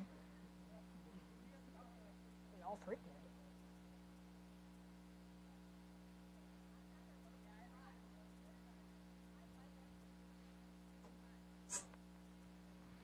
Well, our senior bareback exhibitors should be pretty proud of themselves. We all 3 are going to get a purple ribbon out there in this class. Congratulations. First place goes to exhibitor number 84, Kate Scholerman from the Milford Pioneers, first purple. Second purple goes to Claire Schollerman, exhibitor number 82. And third in a purple goes to exhibitor 73, Aubrey Knudsen. Well done, ladies.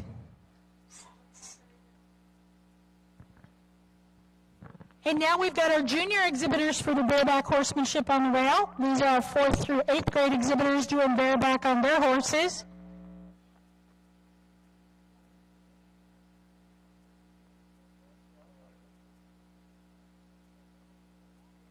On the rail at a walk, please. On the rail at a walk.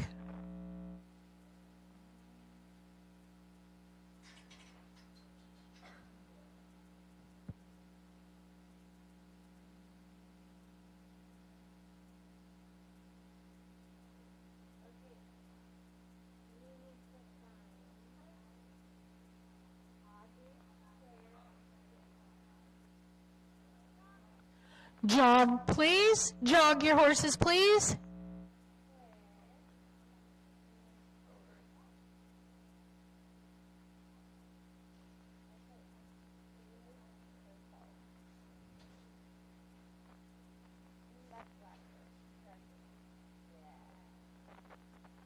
And lope your horses, please. Lope.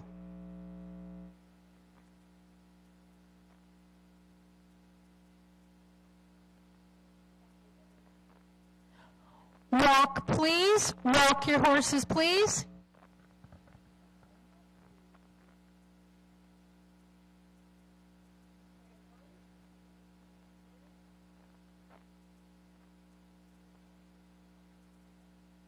Let's reverse and walk. Reverse and walk.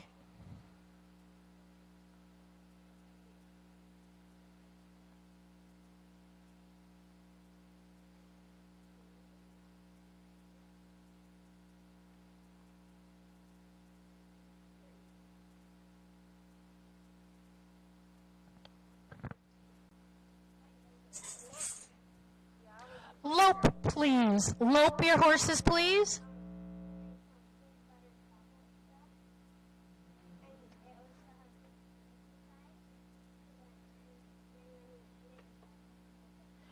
Jog, please. Jog your horses, please.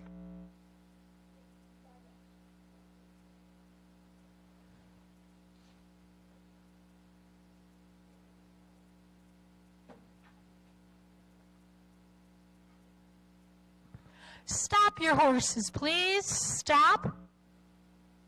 And back 1 horse length. Back 1 horse length.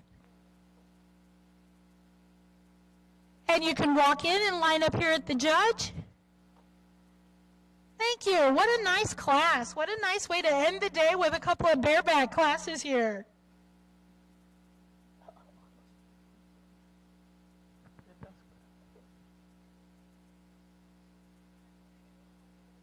Awesome, awesome.